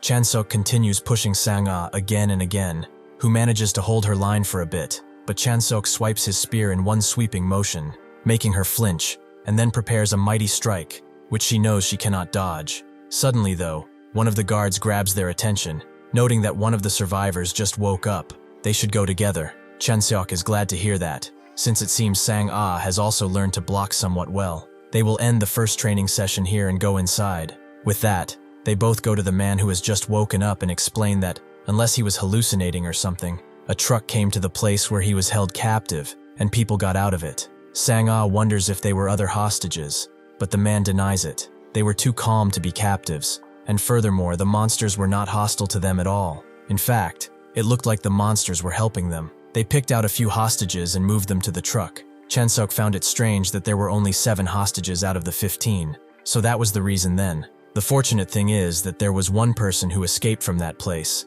and thanks to them, they were able to rescue the others as well. The man explains that it wasn't an escape. Those people let them go on purpose. Sang-ah is surprised, but Chanseok isn't, so that's what it was after all. It's strange that a mere civilian broke through and escaped a place that 2 skilled hunters barely managed to enter. Unless someone had let them go, Chanseok would change careers right now. She asks if that means coming here was a trap in itself, but what on earth could they be trying to do? Chanseok is becoming increasingly annoyed. How dare they pull such a cheap trick? The sheer audacity of them. She wonders why he is so angry. Is it because they underestimated him? Or is it because they used human lives to set a trap? Chanseok asks the men if he can give out any more details, and he explains that he saw a cat. On the waist of the person who got out of the truck, there was a cat mascot. He was sure of it. After they get out of the hospital, Chanseok notes that the airport mascot is a cat. How did she even figure it out? Sang-ah wonders if his smartphone is just for decoration, and Chanseok notes that she wouldn't know since she is so rich. But commoners get hit with a bill bomb if they press the internet button. Sang-ah tells him that isn't the case anymore. Did he just come out of a cave or something? Anyway, she doesn't see anything around this part. Should they just go back to the shrine? Suddenly though, Chanseok sees something. Someone with a face full of piercings. What did he fall face first into a sewing machine or something? Unlike how ridiculous he looks though, this guy is definitely no ordinary person. The man with the piercings introduces himself as Kim Ji-hyun. He is the one who brought them all here alive. Chanseok asks what he means by that. Ji-hyun shows them the alternative, throwing someone directly into a dark portal that goes directly to the corrosion zone. Sang-ah guesses as such, but why would he be throwing people there? They can't get out until the core is destroyed. Suddenly though, the man he threw in actually turned into a corrosion zombie. But just as Ji-hyun expected, such a weak host yielded nothing but a useless zombie. With that, he destroys the man completely, with one single kick. Sang-ah is surprised, and asks if he wants to turn them into one of those things too.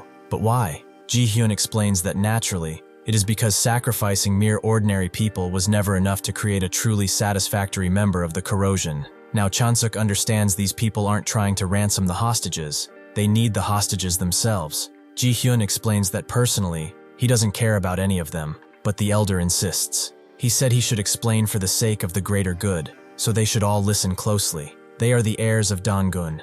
They have gathered for a very special purpose, and they move to achieve it, to maintain and strengthen the hegemony Korea currently holds, so that nobody dares to challenge them. Suddenly, he puts his foot into the ground, throwing the two cars near him into the air. They will build a truly powerful nation, one that cannot be denied any further. Suddenly, with a powerful kick, he sends one of the cars flying towards them, and Chanseok asks when he is even going to get a break. Using one wide slash, he cuts the vehicle into two, but he doesn't understand their motives. As far as he knows, their country is already a major power, isn't it? Ji-hyun charges in, and explains that this is not enough. They will make this country one to be truly proud of, a nation that nobody dares to look down upon, a superpower truly strong and remarkable. He should think of the history of this peninsula, constantly extorted for tribute, forced to humble themselves at every single opportunity. And look what happened. Their sovereignty was stolen from under their feet. They must never forget the humiliations they have endured.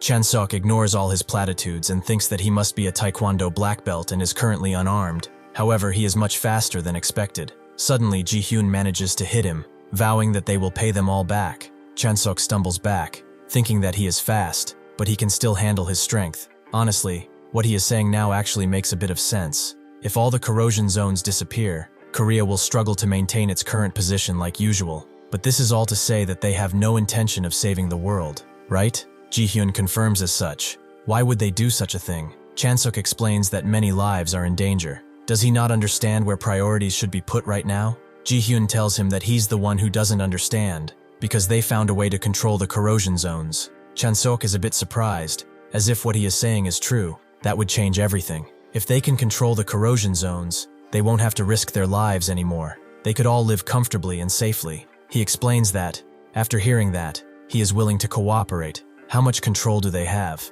If the conditions are right, he will hand over Sang-ah. Before she can protest, Ji-hyun asks why he should tell him anything. They've already achieved sufficient control. Chanseok stops him. Really? Sufficient but not full control. Is it just as he thought? They are all frauds? Do what people like them always do? They talk a lot but have no real proof. As he continues speaking, Ji-hyun gets annoyed and jumps in again with a powerful kick that Chanseok gets out of. He thinks that maybe he overdid it. He was trying to buy time to recharge his mana glove, but oh well, there's nothing for it now. He can no longer use the paradoxical phantasm flame. With his current abilities, a war of attrition is the best he can do. Suddenly though, as Ji-hyun charges in, Sang-ah joins the battle, grazing right where his head would have been. Ji-hyun is annoyed. He thought she would just stand there, paralyzed with fear. Is she feeling brave right now? Sang-ah tells him that she cannot fight him. She should not get involved. However, Sang-ah saw his gauntlet. He is out of mana, isn't he? And he needs time. She pops a vial with some strange liquid and asks how much time he needs. He says 5 minutes, and so she drinks it and tells him to leave this to her. Chanseok wonders how many elixirs she has drunk up until now. He worries she could really suffer an overload. Sang-ah explains that this is an emergency, so there is only one shot, right? Chanseok agrees. Well, after 5 minutes, he can finish this crap. Sang-ah hopes he doesn't lose. With a thunderous cry from the sky, they begin battling. Sang-ah, using all she knows, stands up against Ji-hyun. He tells her to relax, as he might just kill her by accident if she doesn't, though she unleashes a mighty strike that is as fast as a thunderbolt. She wonders if she got him, and it seems to be the case, but the attack didn't do much, as Ji-hyun jumps to her side and kicks her away. However, she held the line for enough time. Chanseok grabs her and asks if he is ready to die. Ji-hyun feels the increase of mana compared to before. There's no way he could gather mana that quickly, right? Has he been hiding this strength his whole time? Chanseok wonders why he is so surprised. It's the same principle as his piercings, is it not? Ji-hyun asks how he knows about that, but Chanseok notes that only a fool would not notice. He should look around him. The air is filled with purified mana. He's exhausted more than he can handle, so that mana is leaking everywhere. Well, thanks to that, he's restored his mana for paradoxical phantasm flame, so he should thank him, right? Ji-hyun asks what he is talking about. There is no such thing as a method to absorb wasted mana. Suddenly, Chanseok appears behind him and tells him that he doesn't need to know, as he is going to die today anyway. With that, he uses the blue trajectory 16 hit chain combo, completely overwhelming Ji-hyun. With this attack, he cannot even breathe. It's not just his lungs that he can't feel, he also can't feel his heartbeat. Chanseok sees that he is trying to maintain his pride, seeing how he is barely standing, using mana even though he has burned away all his muscle strength. He should be falling. He should give up though. However, Ji-hyun summons the strength to ask the captain for help, and suddenly, a mighty strike appears from the sky, which Chanseok can only block and not dodge. He wonders who the hell it is this time, and the captain explains that he was intending to crush his wrist at least, but he pulled out his spear and actually blocked that. He has really good instincts. Chanseok wonders what he is using, traditional Korean archery, in this day and age. Isn't that just a bit too much? However, the energy he feels around him is worthy of being called a captain.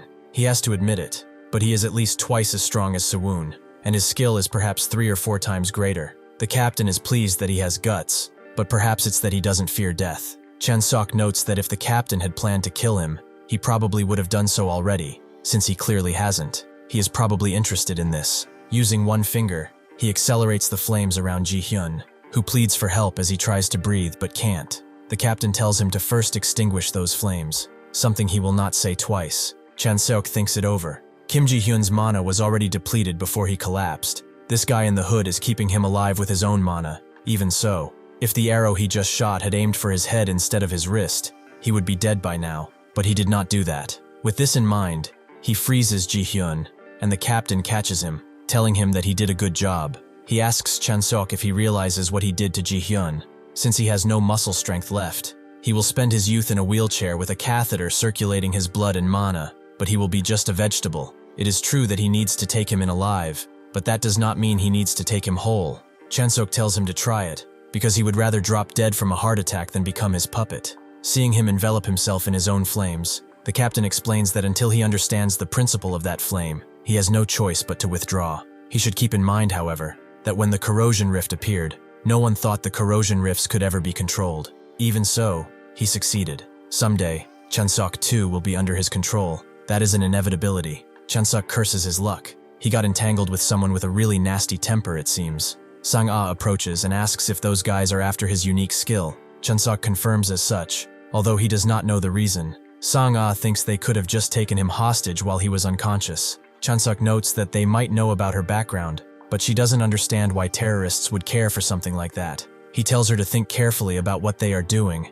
and their objectives. Would the Korean government truly dislike it? Honestly, they might even be receiving direct support from them. Sang-ah thinks that because of this, they shouldn't eliminate this corruption rift, right? Chanseok doesn't really care. They should just pretend not to know. Sang-ah would like to, but she is not good at lying, and he figured this much. They should save the discussion for later, though. She should wait here, as he is going in alone. Sang-ah wonders if he would really be okay with her not following him, as they don't know what's down there. But Chanseok turns around, saying that he will know once he goes. She should just rest, and recover until he gets back. He jumps into the rift, and arrives at the Tsushima Corrosion Rift, inside, which is a very large, Japanese-looking keep. Chanseok looks around, feeling the mana, noting that for a castle of squishy undead, this is terrifyingly solid. The yin energy feels like it pierces his lungs with every breath. He can tell without being told, that right behind this door, right in this building, is the core of the corrosion rift. He doesn't like thinking like this before a battle. However, if he lets his guard down even once, he will definitely die here. He goes inside and finds a cauldron with green fire in it. This is the core of the Grade 2 corrosion rift. This is far from what he expected. Suddenly, though, someone grabs his leg from behind. It's another human who pleads for help. His legs are gone, and it hurts so much. He just wants to get out of here, but the cauldron produces a long tongue and sweeps the man off his feet before devouring him completely. Well, not completely, as the man comes out as an undead. So it's the cauldron that was creating the undead, using people alive for it. Chanseok can't help but remember something from the past, when people did the same thing. He almost throws up. They really are disgusting. Suddenly, an ethereal voice notes that he is just another sacrifice. However, this one is strange. It differs from the previous sacrifices. This fierce, yet familiar energy. Yes, it's the energy of a warrior, is it not? He tells Chanseok to draw his weapon, as he wishes to temper his blade in a warrior's blood. Chanseok guesses that this is the real core of the second-grade corrosion rift. The pressure is enough to make the hair on his body stand on end. This hooded man subdued this monster alive and is controlling it. How in the world did he do such a thing? No, not even he was on this level, right? That means there's something else stronger than him. The warrior tells him not to be careless, and to think of the battle ahead. The warrior suddenly unleashes a strike that Chanseok can barely dodge. He is annoyed, as this bastard is incredibly fast. The method for dealing with a strong opponent, though, is simple. Before they grasp his weakness, he must end it in a single strike. The swordsman recognizes this and musters up all his strength to parry the strike. Chanseok is impressed. That was his maximum output, but he blocked it. What is more surprising than the block is that he did not see the motion of it at all. The swordsman tells him that, by nature, a swift attack should be unseen like this. Sure enough, Chanseok can barely recognize the blade in front of him as it arrives, and he is forced to take a hit elsewhere to not die. He can't believe this. This bastard could move even faster than that. The swordsman explains that he is doing well at making him miss his vital points. If that is the case, though, he should try blocking this as well. He suddenly unleashes a bunch of strikes, and Chanseok cannot defend against all of them, so he falls on his knees. Suddenly, though, he raises the paradox flame around him. He did not expect that he would have to bring it out so soon. The problem is that, since this is not a living being, paradox flame has no meaning as an attack. He wonders what he should even do. The swordsman is surprised. He dealt a series of surprises to him, so he made him curious about what must be done to make him fall forever. Suddenly, he unleashes his blade again and cuts Chanseok in the back, tearing every muscle in his body. As Chanseok falls down again, the swordsman withdraws his blade, thinking that it is over, but Chanseok suddenly appears behind him. He nearly lost his consciousness at that point, but for some reason, this guy failed to tear the muscles above his shoulders. He's got to use paradox flame to boost his recovery and rapidly heal the torn muscles. And now that he's taken his back before he noticed, maybe he has a chance. He tries to strike the swordsman, but he dodges and appears behind him, because, as he said, he is far too slow for this battle. The swordsman strikes, making Chanseok bleed on the ground, but he actually missed his neck once again, only by inches, and only on purpose. Chanseok becomes annoyed and throws him off. The swordsman, not expecting to have missed there, clearly is quite lucky. Chanseok tells him to stop lying. He definitely could have killed him there. He's been holding back the finishing blow and keeping him alive this entire time. What the hell is he doing? Is he toying with him out of pity? The swordsman agrees he definitely could have killed him if it were the old him. Right now, this one cannot even recall a single name. Most of his memories from his life have been lost. The gaps in his technique, caused by memory loss, were fatal. He was defeated by an unidentified man, and was even fitted with this disgraceful-looking shackle. Chanseok thinks that the body remains, but the experience and memories are mostly gone. It is the exact opposite situation of his. That shackle must be the control those guys were talking about. The swordsman explains that he has lost far too much. His name, and the reason he even took up the blade in the first place. All that remains is a resentment steeped in deep sorrow. Chanseok looks at him as he begins transforming, taking off his cloak, and the swordsman asks if he does not look truly pitiful. Chanseok can feel his resentment, the resentment he speaks of. It has grown denser, however. He has lost a significant amount of his technique and experience. If he can't kill him in just one strike, he has a chance of defeating him. He must pour out everything and use his full power. They continue standing against each other. The swordsman thinks that black flames cover this man, and that all of his wounds and energy are restored. He possesses a certain peculiar ability. It appears the black flame is burning something else. Chanseok notes that his eyes are pretty sharp.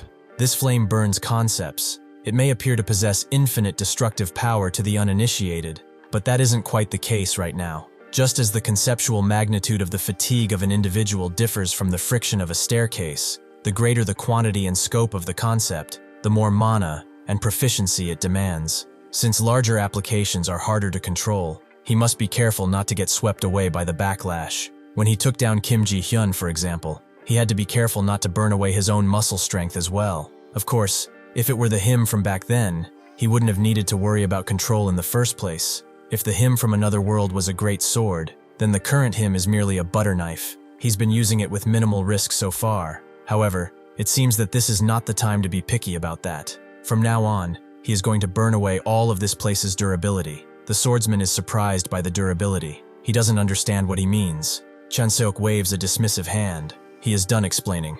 Enough already, so he will skip the explanation this time. Suddenly he strikes the swordsman, who is taken aback by the speed. Chanseok tells him to try to understand while he is getting hit. Since he has figured out that this guy has a limit, it actually works out perfectly. He was curious to see just how far the current him would go. The swordsman believes they should take this elsewhere, and suddenly they both crash out of the building and into the air, creating a mix of dark and blue energies. Their clashes create a show of light that is akin to a fireworks show. The swordsman clashes his sword into Chanseok's spear, and with enough pressure, actually manages to cut through it before unleashing a mighty technique, the slash. The mountains behind Chanseok shatter completely as they are cut, but Chanseok himself dashes away through one of the broken rocks and dashes toward the swordsman, unleashing his multiple strike technique. The swordsman falls down, wondering what he sees. He has never encountered this, not even on the battlefields of his past. Just what could he be? Chanseok is not done. He appears out of the sky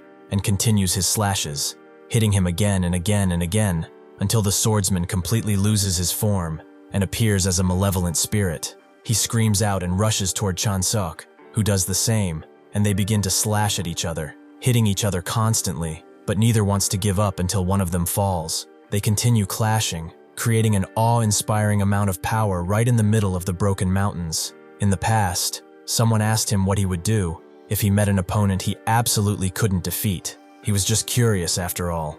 How would he handle it? A battle against a warrior equal to himself? He knew this question might not seem interesting to him, but he just wanted to know. Chanseok thought about it. An opponent he absolutely could not defeat. If someone appeared with him, with power equal to his, it would be obvious, right? Between him and that opponent, one of them would not be coming out alive. It seems that this time it was he who has won. The swordsman knows he has been defeated and takes his defeat with honor. This was a really good last battle. Chanseok thinks that one thing is certain though. As expected, he really is the strongest, with the exception of Satoru Gojo, of course. The swordsman slowly dissipates, and out of him comes the reward. Chanseok is glad that it's the same as the other world. He opens the chest and is rewarded with a spear, but it's too short for a spear, right? As he pours some mana into it though, the spear lunges, making itself extremely long, before retracting back. He thinks this will certainly be useful, and he heard previously that drops are based on the number of people who entered the rift, so he only got one.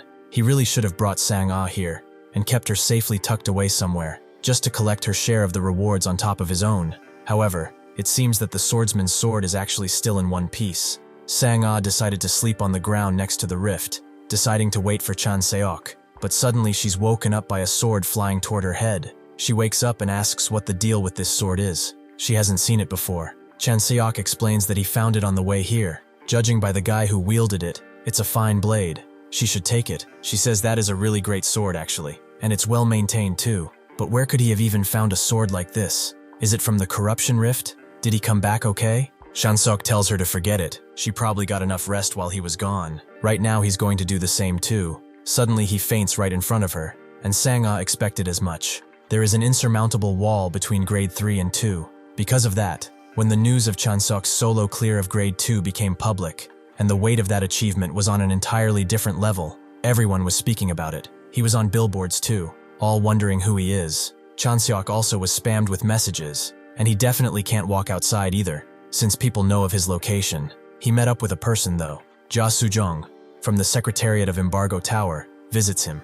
Chanseok invites her inside, thanking her for covering his hospital biz, but he is surprised, because he has never even heard of Embargo Tower before. Sujong explains that they aren't very well known to the general public, mainly because of their primary field. If he experiences any discomfort during his stay, they should let him know at any time. Chanseok is not uncomfortable, but curious about this treatment, and hospital room fees, which do not seem cheap at all. So there must be something they want from him, right? They shouldn't waste any time and get straight to the point. Sujong agrees, but also wonders if he likes cake. The shield generator is a device that creates a barrier to defend against corrosion creatures. As Chanseok eats some of the cake, he reads the file. Basically, they want to transport a shield generator device that utilizes mana and want to entrust that job to him, right? Sujong agrees, although it is just a prototype made in the US. Over time, if successfully mass-produced, it will definitely be able to bring some relief to the areas that hunters can't reach. It is a crucial mission that could potentially change the fate of humanity. Chanseok guesses there's a pretty large-scale request for this, and Sujong confirms as such. They are currently checking if other hunters will willingly cooperate as well. It seems that Janabi has agreed to assist them this time. Chanseok is surprised. It appears this is a bigger deal than they thought. Sujong explains that they will be transporting the shield generator by train after they part from Vladivostok. Once it arrives in the Netherlands, it will be immediately sent by helicopter to Dover in the UK for a test run. Chanseok wonders why the UK, and she explains that it's because Ristorante, one of the great 80s, is located in Naples, Italy. Its influence reaches everywhere from Europe to North Africa. The only somewhat safe place left is the UK, since it's slightly protected by the area. Europe is currently in a state of anarchy. Governments are failing to function properly, and hunter companies have seized control of areas. These hunter companies, acting like warlords, will be transporting relief supplies at the request of international organizations. Chanseok understands there will be a considerable number of people targeting the train. She asks if he has any experience traveling abroad, and he says that this will be his first time in Europe.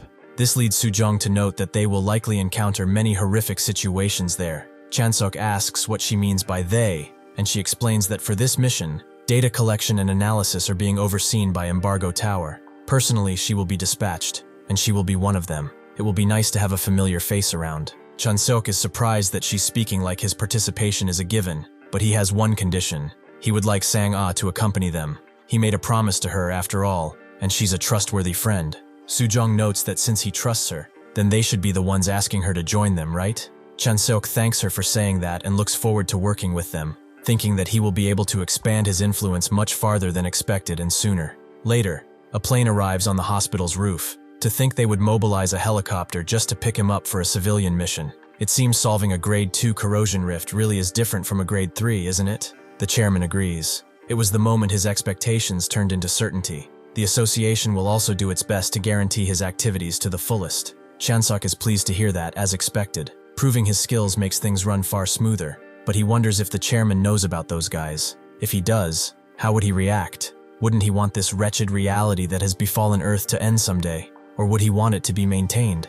As he enters the plane, he is met with Se-woon, who knows that it's been a while. She explains that rumors about him have spread all around, right? Chanseok knows at this point it would be harder to find someone who doesn't know about him. Chanseok also wonders why they are heading to a military base out of all places, and she explains that it's because the South Korean military is also planning to participate in the request for the Embargo Tower. Chanseok agrees that finding a country that isn't interested in the shield generator would be rare. If it succeeds, it would mean their influence is reduced. The hunters for national defense would decrease. However, from South Korea's perspective, he doesn't know, and he doesn't think they would like that very much. He asks if she knows anything about the organization called the Heirs of Dangun. She notes that if he means those ultra-nationalist terrorist groups, then yes, she knows them. Honestly, she is more surprised that he knows about them. Chanseok explains that he ran into them while handling that mission on Tsutsushima Island, and she explains that they are composed entirely of Koreans. They have been showing up all over the place when hunters are in the middle of cleaning a corruption rift, their specialty suddenly popping up and interfering. Chanseok understands the gist of it, and it's not like he doesn't understand why they think that. Suddenly, Se-woon becomes sorrowful and throws him another candy. She asks if he has never been out of the country before, confusing him, as everyone keeps asking him the same thing. He explains that this is his first time traveling so far, and now she understands why he would think that way. But this mission will probably make him realize a bunch of things. After they arrive at the military base, the chief notes that it's about time to begin the briefing. They should all refer to the provided documents as they proceed, as he will be giving them a brief overview of the operation. This is Chief Supervisor Ahun Seo. He explains that a train convoy under their protection consists of 80 cars in total. 65 of those are designated for cargo and essential supplies. The remaining 15 cars will serve as living quarters for the personnel, ensuring the well-being of the hunters and South Korean military forces on this mission. Chanseok thinks that Se-woon will be granted exclusive use of an entire car. VIP hunters really do get treated differently, right? The chief also explains one more thing. Embargo Tower has entrusted the protection of the car, housing the shield generator, to a specific group of hunters, including Monkey LLC. However, considering the length of the route and the inevitable fatigue it will cause, should they not share guard duties with other units, including the military? Se-woon explains that it is not an option. He must understand that, since Monkey LLC is managing the shield generator directly, many factions will be targeting it. For that reason, absolutely no one outside of Monkey LLC is permitted near the generator's location. The chief is surprised that she is so direct, and notes that he would like to continue. These are the projected threats along the route. The chief explains that they have to pass through several affected regions, but there are 7 specific points where alpha corrosion sources are close enough to actually pose a threat. In addition, the criminal syndicates roaming the Siberian wilderness are threats that cannot be overlooked. Si-woon is a little amused. A train robbery, just like in a spaghetti western or something. The chief continues, noting that they have also sent official notes to the 8 territory lords in Europe, but only 3 of them have sent an official response. Chanseok gets what this means. The rest of them should be considered hostile. Because of this, people begin to speak, wondering how many enemies they will face during this 2-week mission. They have corrosion entities, bandit gangs, and even territory warlords. Is something like this even possible? Honestly, they should assume it's not. Si-woon tells everyone not to worry, as she will ensure that the train reaches its destination safely, no matter what happens. On the day of the operation, in Vladivostok Station, everyone gathers, and they all go to their assigned cars, boarding the train immediately. Naturally, Chanseok is there too, mad that he has to walk so far to the first-class cars. As he walks though, he also spots Sanga, who is surprisingly early. She notes that after this mission is over, she will give him the medical potion that she promised. Chanseok wonders where she's been hiding, as he hasn't seen her as of late. She explains that he's sitting comfortably in a first-class car, so how could he see someone as awful as her? She didn't see Se-yoon on her way here either, so they are just a triangle of special treatment, aren't they? Suddenly, Soo-jong appears too. Seeing Sang-ha in person, Soo-jong thinks she really gives off an incredibly intimidating aura. Chanseok is quite early as well though. Has he taken a look around the train yet? Chanseok explains that he just got here anyway. It looks like Embargo Tower is really going all out for something like this, as what they will be protecting is a literal fortress on tracks, seemingly impenetrable. Won't all of this armor just make them stand out and invite even greater danger? Soo-jong denies this. Even if it attracts attention, it's much safer because the cars are plated with depleted uranium, like military vehicles. Chanseok understands and thinks that, since they have Si-woon with them, it's hard to imagine something like this failing.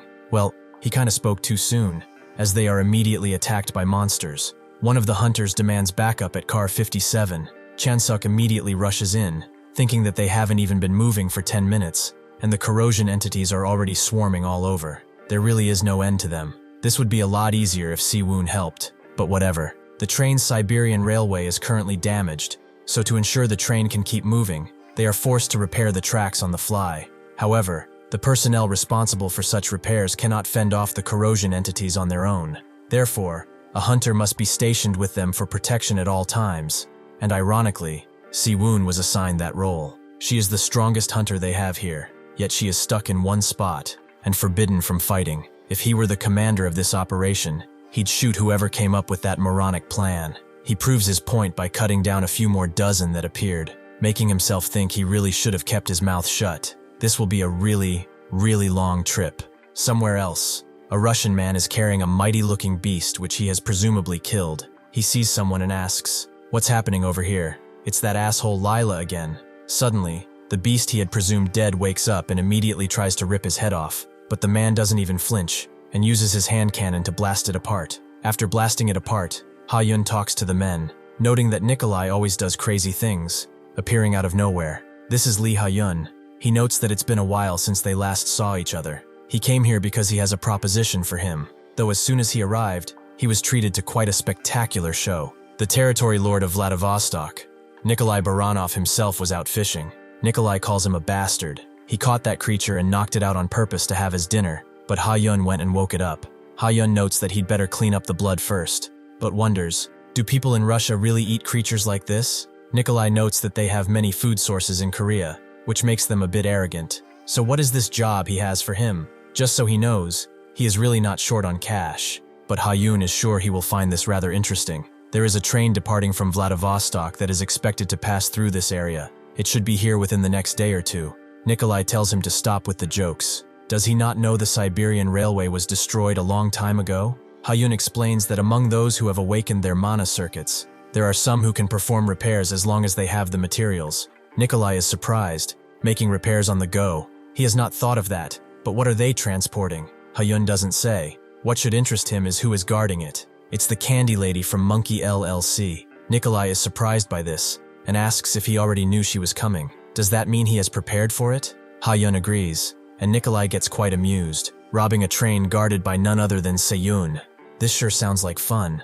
Ha-yun doesn't think of it as a robbery, as Monkey LLC's contract is to protect a specific car on that train. So Nikolai asks what it is. He just has to blow it to pieces, right? Ha-yun says it's not that either, thinking that he really is some lowly piece of trash. He will have to board the train and connect this terminal device to the machine stored inside. After he does what he asks, he can go ahead and destroy anything he wants.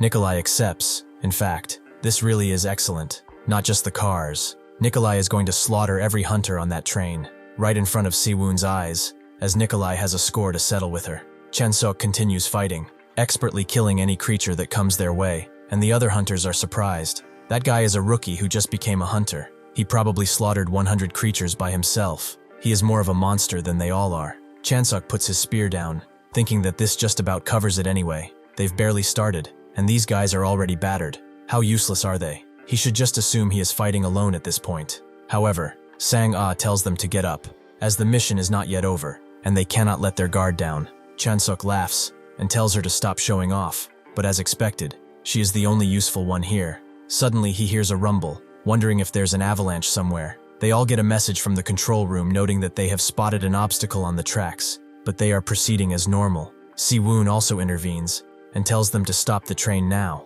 They are about to get hit by an enemy. Sure enough, just as she says this, a powerful blast rushes toward the train at incredible speeds, but she immediately dashes over and parries the strike away, deflecting it like a burst of light. This was the signal for the bandits to attack, and Sang-ah wonders who these guys are. How did they even get here? Chanseok tells her to calm down. Didn't she read the briefing? There's only one group near Khabarovsk who would pull something like this. It's Nikolai's armed gang. Naturally, Se-woon wonders if they've been waiting for them like this. And suddenly, a bunch of talismans are thrown her way, which immediately connect and let out a dark rippling blast from the sky. Sang-ah notices and calls Se-woon, asking if something is wrong. And sure enough, it is. As Se-woon has been sealed, the chief taps into the communicators and grabs the attention of all hunters. They are currently under attack from the side of the train. Se-woon is currently unable to fight. The enemy numbers are estimated to be at least 500. That is 10 times their current fighting force. Since their commander is out, they will have to defend the train and fight them all off. Chanseok tells Sang-ah to follow after him, and the hunters wonder how crazy he must be. Did he just jump into fight? They are 50 against 500. But well, they can't just let the rookies go in all alone, right? They should finish this while they still can. Si-woon grips her sword tightly, thinking that she will return to the front lines as quickly as possible. But Ha-yun suddenly notes that it will not be as easy as she expects. Si-woon asks if this is his doing, and he confirms as such. He introduces himself as one of the descendants of Dangun. By the way, he saw that she was from the Prince Yang branch, so doing the math, one can see that he is her distant nephew. It is quite wonderful to run into family in such a foreign land. Without waiting for an answer, Si-woon smashes her blade into the shield, but it actually breaks. Ha-yun waves a dismissive hand, as it is not a seal that will break that easily. She is better off surrendering now, he says, as though a broken sword would stop her. Si-woon wonders why he is making such a fuss over a single broken sword, and rolls one of her rings, making Ha-yun scoff. He can't believe she brought that with her. Si-woon is surprised he recognizes something like this. This is the mirror ring, an artifact Si-woon obtained after eliminating a grade 1 corrosion core. It can register exactly one piece of equipment, and the moment that registered item breaks, it's duplicated and placed right back into the owner's hand. Ha-yun is displeased that she is so brutish as to have planned to smash it until it broke. Si-woon snaps bluntly that if he keeps talking like that, he really won't be popular with the ladies in the afterlife. Chanseok and the others face the horde, and Nikolai asks if they can really fight back with those pitiful numbers. He decides who makes it out of here alive, so they should drop their weapons and surrender, as they just might spare all of them. Chanseok asks if this is Nikolai. How strange that he can't sense any mana from him, even though he is flying. Sang-ah explains that the suit he has was created 10 years ago during the Predator project. It was designed to allow ordinary people to fight even without mana. The North Korean military made a few prototypes to test it out, but she heard the project was crap due to the materials being so rare. Chanseok doesn't get it. Why is something like that in the hands of a Russian gang boss? Sang-ah has steeled herself for this, though she has only ever killed corrosion entities. Can she really do it with humans? Chanseok notes that it must be her first time with humans, right? If she thinks she can't handle it, she should really step back. Sang-ah notes that he hasn't fought humans before either. They're trying to kill them anyway. so they are no different from corrosion entities. Before she can finish her sentence, one of the gang members rushes in, aiming his axe at her head, but suddenly his head comes clean off as Chanseok cuts it. He tells her to do it if she thinks she can, although she shouldn't let the guilt eat her alive. It will fade away in a few days, or maybe a month. It will fade faster if she keeps moving forward. All Chanseok can hear now is people screaming and shouting, weapons clashing, guts spilling out, and blood flowing down into the white snow. It's a murky, violent whirlwind of human emotions that is swirling around. The art of war. It is truly disgusting, especially since a piece of trash like himself is feeling right at home here. He looks around and sees that, as expected, they have the upper hand in skill, but they are severely outnumbered. They're being pushed back by their momentum. There is only one way to turn the tide, and that is to take down the enemy commander, Nikolai. Nikolai recognizes him, claiming that he is the rookie from Korea, right? Chanseok is surprised that Russian thugs know who he is. Word travels fast these days. Suddenly, though, he charges in, with Chanseok barely able to stop his heated blade. Nikolai now believes that he isn't that special with his reaction time. Is Korea really this lacking in talent for him to be so easily handled? Chanseok thinks that this guy is fast and strong too. His suit is also so tough that it won't even scratch easily. He is a pretty tricky opponent. It will not be easy to win. That is, if he hadn't gone to Tsushima Island before. He pushes him away roughly with a mighty punch, and Nikolai is getting annoyed now, so he will finish him with this, unleashing a bunch of projectiles right into him. Chanseok rushes through them and thinks, contrary to his words about finishing this now, he is controlling his firepower. But why is that? Is he worried about damaging the shield generator? Was that attack from earlier simply meant to stop the train then? But if Cien hadn't been here, it would have literally shattered into pieces. Does this mean these guys knew in advance who was participating in the mission? The Russian Alpha who showed up wearing a Korean military suit and the Seal Master who appeared with perfect timing. There's more than just one or two suspicious things going around here. Before Nikolai can charge in with another attack, Chanseok slams his blade into his shield, putting a small flame on it that is eating away at his durability. With this, he will be able to end it as fast as possible. He attacks again, putting another spark on his suit, and Nikolai drives him away with an overhead strike. However, this gives Chanseok the chance to use the blue trajectory 16-hit combo cannon, and Nikolai, after being hit, can see that there is a crack in his suit. He needs to fall back and buy some time. He asks if they don't need to break the Candy Lady seal. If he stops attacking, he can definitely help him. But Chanseok doesn't even listen as he cuts him in half, claiming that, unfortunately, he does not need the help of a mob boss because, as is pretty clear right now to everyone, she can do all of that by herself. The rest of the gang are either rounded up or killed, with Cien telling Chanseok that he did some good work that went beyond her expectations, and she hands over a candy to him. As he rips it open, he asks if the Sealmaster guy was a descendant of Donggun, and Cien confirms as such. He ran away right as she broke the seal though, so she lost him. Chanseok understands, and as two of the hunters pass next to him, they ask what he is doing. How can he eat something like that? How could he possibly do it? Is he out of his mind or something? Chanseok wonders what this is about, and Cien explains that he is probably the only one who did it. Everyone is collecting them. They brag about it when they gather a lot. Chanseok understands now. She is like a hunter among hunters. He also looks at Nikolai's corpse, where the soldiers are now divesting him of the equipment. Are they trying to recover it? Nikolai acquired and operated special equipment handled by the Korean military. To casually ride around with such equipment, he definitely needed one of two things. Either a powerful faction that could completely disregard the Korean government, or the Korean military implicitly condoning his actions. A spark of suspicion grows in his mind. Can they really trust the Korean military personnel riding the train with them? Elsewhere, likely in Korea, Hyun returns, his feet wobbly, his expression shaky, as he has used too much mana on the seal. The captain sees him, claiming that he worked hard, and Hyun says otherwise, as he has failed. The captain says it was only a small failure. It is inevitable to trip while walking and looking so far ahead. Since when did Korean people cower like mice over a single failure? He should forget about today and focus on recovering for tomorrow. Hyun thanks him, and the captain tells him not to lose his pride. As he descends in an elevator, he thinks that he did not expect his subordinates to be defeated one by one. It feels like his heart is being torn apart. If only he had figured out that mana pattern of that Chanseok, he would have killed him right there and then. He makes his way to the third floor and goes to a monitoring room. It seems like it is with one Dr. Gaiyun Wu, who looks like your average internet nerd. He asks the captain what brings him here, and the captain asks about the progress on that thing they talked about. Gyun-woo explains that it will take time, as he said, but he believes it's possible.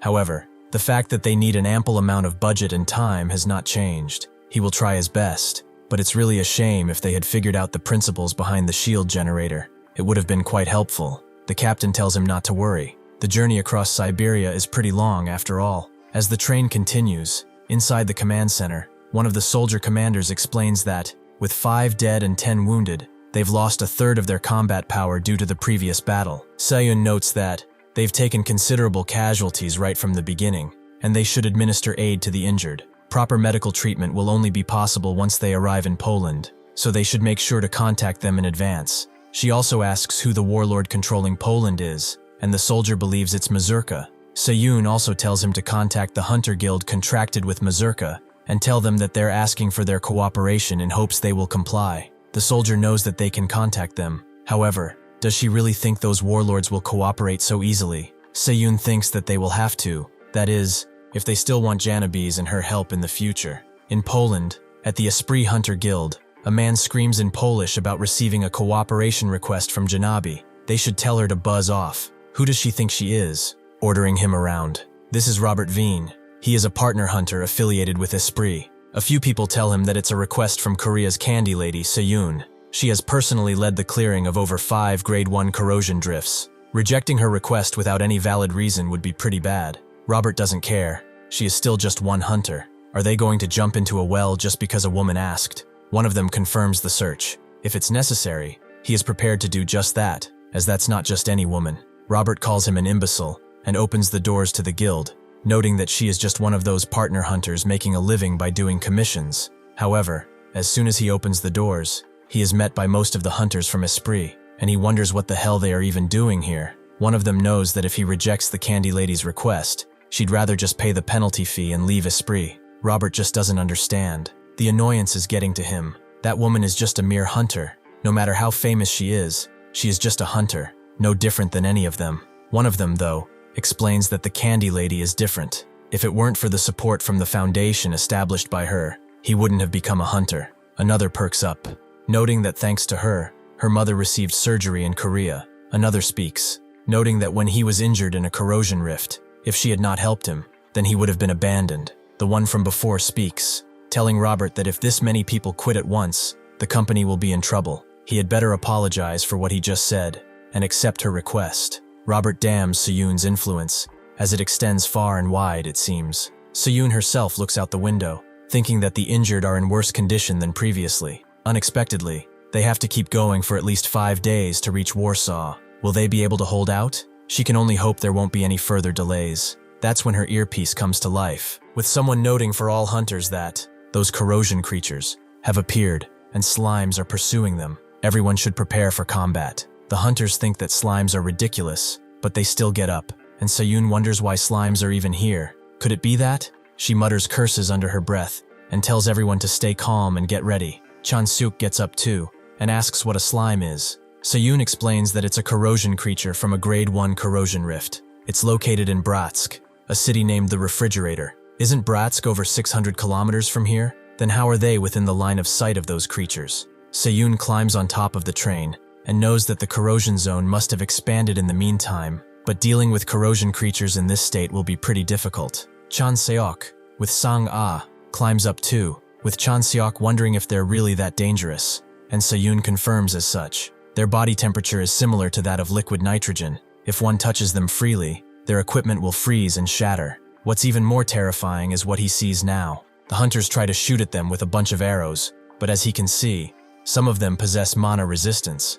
Chanseok understands, so mana attacks won't work, since normal arrows have no effect on corrosion creatures.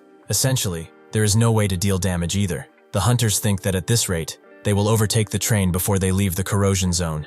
If that happens, the mission is a failure, so they can't really lose here. Chanseok looks at the situation for a bit, and then calls a hunter from the front row, asking if he minds if he gives shooting the bow a try. The hunter gives it to him, and explains that he just needs to gather mana at the tip of the arrow, and trace the mana trajectory of the arm and bow. Chanseok knows that he will just try whatever, and Seyun watches as he prepares a black arrow that is flaming. If attacks don't work because of its mana resistance, he just needs to burn it, right? It's mana resistance, that is. He shoots the arrow, and it flies off the slime's mana resistance shield, but the flame is still stuck, and the mana resistance spell swiftly breaks. Chanseok thinks that it would be easier if he covered the entire field next to the train with Paradox Flame. However, he is not confident he can control it, so it can't really be helped. He hands the bow back, noting that once the black flames die down a bit, they can attack then. It's just kind of how his ability works. Sayun just lets out a surprised laugh. It's that ability from back then.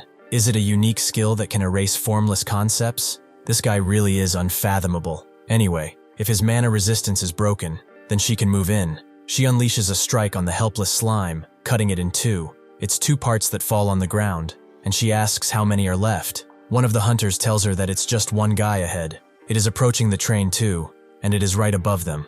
At this rate, they will be crushed to death. Sayun's mind begins to reel with calculations. They might be able to cut it, sure, but it's way too big. Their equipment will be destroyed, and they'll be crushed while trying to repair it. Is there no way? The only move that will let them all survive is something else entirely. Chanseok ties a knife to his hand and thinks that a little extreme cold and overwhelming power, coming from its sheer size, are what make these things dangerous. Common sense would say that defeating a monster like that is pretty difficult. However, the answer is surprisingly simple. If it's power or whatever, it's all over once it's turned into dust. He lets his spear fly, and it completely goes through the slime, making it seem like a ring. This was an overwhelming sight that made the impossible possible. It was only for a brief moment, but everyone present felt it. Perhaps if Chanseok is right here, he might just be able to save this entire world. He also tells Sayun that he likes cola-flavored candy. For next time, the train continues, and under Sayun's command,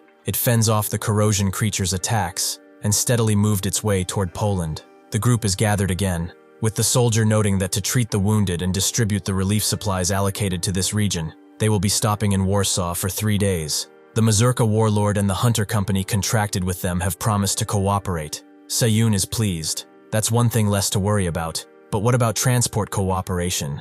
Have they heard back from any warlord other than Mazurka? The soldier denies it. The other warlords still have not given an answer. Sayun thinks it can't be helped and to keep trying to contact them. They're scheduled to stay in Warsaw for a few days anyway. After arriving at a central station in Warsaw, Chanseok looks around. He heard Poland was one of the better off countries. So what the hell is going on here? The train station is littered with corpses, and moreover, there are barely any traces of vegetation left. Did they eat the edible ones, and use the inedible ones for heating or something? Sayun and the others don't seem to be fazed at all either. Is this considered normal here? Suddenly, a Polish man who can speak Korean comes to him, introducing himself as Warrant Officer Joseph Polansky of Mazurka. He wants to show him to his lodging. As he's taken in a black car to his lodging on a pretty bad road, Chanseok thinks that seeing everyone move separately, it looks like lodgings are assigned based on rank. Joseph notes that he said he is a freelance hunter, right? He will be direct with him, since he has no ties to Korea. What does he think about working in Poland long term?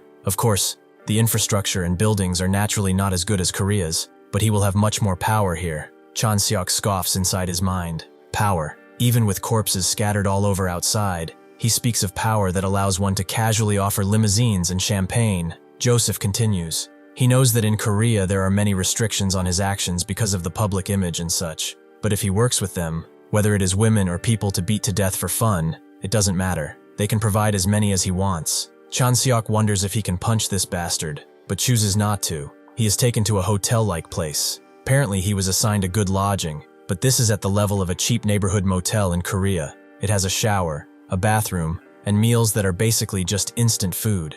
As he picks up one of the instant meals, a woman's voice knocks at his door. It's Soo Jung, who notes that it's nothing much, although she is a bit sheepish about it. After getting into the shower, she apologizes again. The bathroom in her lodging is shared, and the water is pretty rusty. Chanseok tells her it's fine. What's the point of being acquaintances if they can't do this much? In exchange, he wants to ask her something. These food supplies here, why are they all Korean made? Soo Jung remains silent for a moment, and then explains that it's because of the Korean government policy. Rare minerals, fossil fuels, grains, meat, fruits, and so on. The policy is to prioritize importing resources produced in each country to Korea. After consuming as much of the important resources as possible domestically, they sell the remaining supplies back to foreign countries. Chanseok notes that it's pretty amazing the other countries are cooperating so willingly, and Soo-jung explains that getting on the Korean government's bad side means they can't expect coordination from hunters. This is a world where farming and mining can't be done without the protection of hunters. To survive, they have no choice but to comply, even if Korea makes outrageous demands. Anyway, since the supplies went from Europe to Korea, and then back to Europe, they end up receiving low-quality goods like canned food that's years old, or low-grade meat and potatoes that are sprouted. Chanseok asks about the condition of the relief supplies. Are they transporting sprouted potatoes too? After a bit, Soo-jung taps out of the bath and explains that the relief supplies being transported by the train are recycled compound powder number 65. It's discarded food waste that has been dried at temperatures of 390 degrees, and then ground up.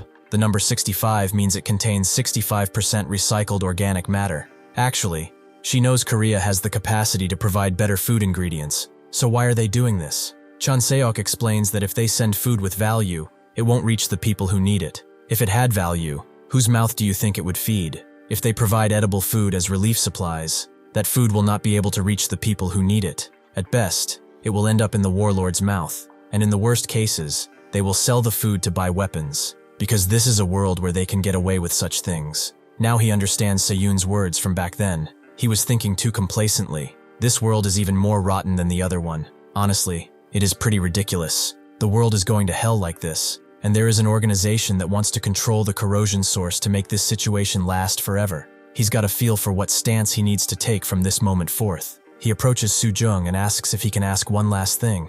Where's the closest uncooperative warlord? In Hamburg, Germany, a bunch of people are gathered, with the German warlord, Kaiser Daniel Lewis, asking what the hell is going on. A man explains that there's some Korean guy named Chanseok running wild, demanding to know why they aren't cooperating with the train's operation. Kaiser goes to him and tells him to stop. If he lays another hand on them, he will formally protest to the Korean Hunter Association. Chanseok looks at him, and then punches the guy he was aiming to punch, with Kaiser asking if he really wishes to die. Chanseok drops the man he was punching, and tells them that if they are going to kill, they should do so properly. That is the only way to survive. After all, 3 hours ago, when Chanseok got his answer, he immediately went to the Warsaw Royal Castle and opened the doors of Se-yoon's lodging without much preamble. She immediately hid something behind her back, some sort of paper, noting that she is a bit busy right now, so he should keep it brief and to the point. Chanseok just tells right off the bat that the heirs of Dangun are currently attempting to control the corrosion source. That's what he heard from a member of the heirs of Dangun he encountered on Tsushima Island. She wonders why he is bringing this up just now, but seeing his expression, she guesses that he has made up his mind. Chanseok knows that it seems it would be difficult for him to get along with those guys, and Se-yoon is glad that he made a good decision. She also gets informed that Sang-ah is here to see her. She claims that he and Sang-ah carried out the request together on Tsushima Island, right? It seems that she had a similar thought after coming into the room. Sang-ah explained that it was hard to believe the situation in Warsaw, even after seeing it with her own eyes. Does South Korea not know the situation in other countries? Se-yoon tells her that she knows that can't be true. Sang-ah notes that if she were not a hunter, she probably would have lived her entire life without knowing. She absolutely cannot comprehend this situation. If there is something they can do, Se-yoon tells her that there isn't. It's unfortunate, but it's true their job isn't over here. They already have a mountain of work just with their current requests. They cannot afford to help. The situation is poor, so they should just focus on the task in front of them. Chanseok, however, had something to say regarding that matter. Se-yoon got a bit anxious when she heard him out, but Chanseok told her, honestly, wouldn't it be fine to just subdue the other warlords with force? However, they can't do that because of public image. As an unaffiliated hunter, he will wield the rod instead.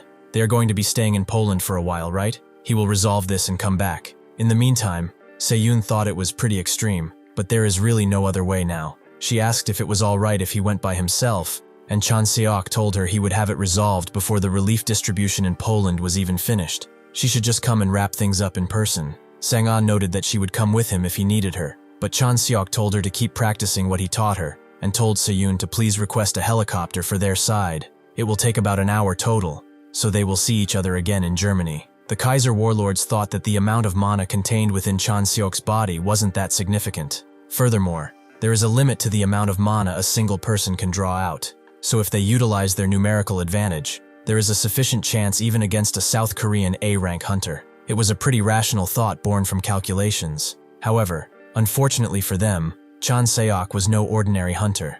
He tells Daniel to decide whether they will resolve this situation through conversation or if they will fight till the end. Daniel wonders who the hell this bastard is. His mana should have run dry hours ago. How is he still moving? He tells his men to open fire, but before they can even shoot a single shot, Chanseok wraps his arms around Daniel's neck and tells him to decide. Daniel is slowly losing consciousness and asks Chanseok how he is going to handle the aftermath. Chanseok simply does not care, so Daniel agrees to talk. They go to a tent, and Chanseok is handed something that is like cola, apparently, but it tastes completely different to him. Daniel tells him it's just similar in color and relatively easy to get, so they drink it. It's been years since he's had real cola too. Chanseok wonders if the situation here is even worse than in Poland. Even though there is a translation function, they are living in tents, and it seems electricity isn't supplied properly either. Daniel explains that this military base was built in the early stages of the corrosion source crisis. As time passed, national support deteriorated,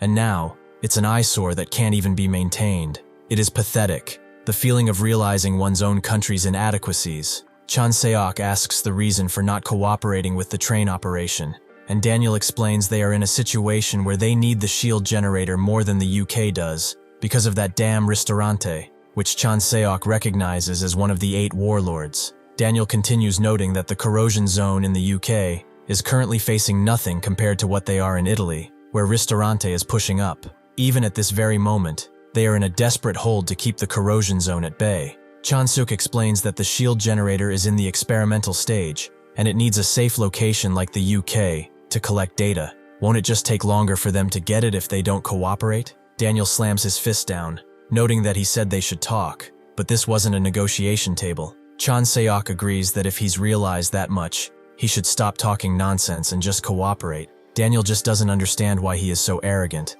as if he has another option. Chanseok claims there is, but he just doesn't see it, though it's not a highly recommended option. Daniel understands the subtext and asks what kind of cooperation he is talking about. Daniel tells him that's not something serious. He should return now. Chanseok wonders what kind of idiot he thinks he is. He is staying right here. If he just leisurely returned after hearing his answer, who knows if he will change his tune later. And he is not staying here for free. Here's his accommodation: cola-flavored candy. He worked hard to get it after hunting a slime. Daniel notes that Koreans sure have it easy. They don't even know what will happen tomorrow over here. Chanseok remembers what Se-yoon asked him. What is he going to do after that? After this request is over, does he have anything in mind? Chanseok notes that since he learned how ruined this world is, it was about time he did something. Whether it's a Grade 1 corrosion zone or the Grade 8 warlords, he has to smash them all to save the world. He tells Daniel that he will come to thank him in time because he is the person who will let him drink real cola within a few years. In a square just outside the Warsaw Royal Castle,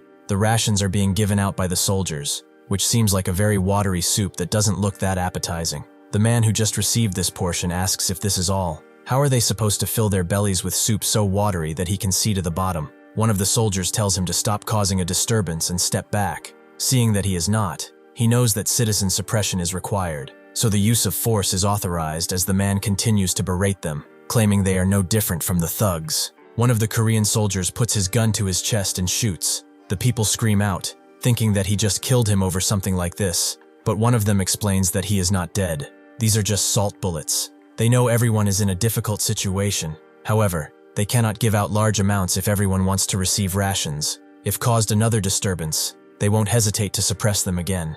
Hearing that these are suppression bullets, meaning that they cannot kill them, the people immediately begin rushing the large food pot, all vying for more than their share. Se-yoon is immediately given the report. 37 with minor injuries, 8 with severe injuries confirmed. This is the 24th case of forged ration tickets that they've caught. Se-yoon thinks it's so chaotic that they do not have enough manpower at all. Suddenly, a hunter notes that they have an incoming message from the Kaiser warlord, and Se-yoon tells him to transfer it immediately, because it seems that Chanseok has succeeded. Daniel just tells her that they will accept Janabi's request for cooperation.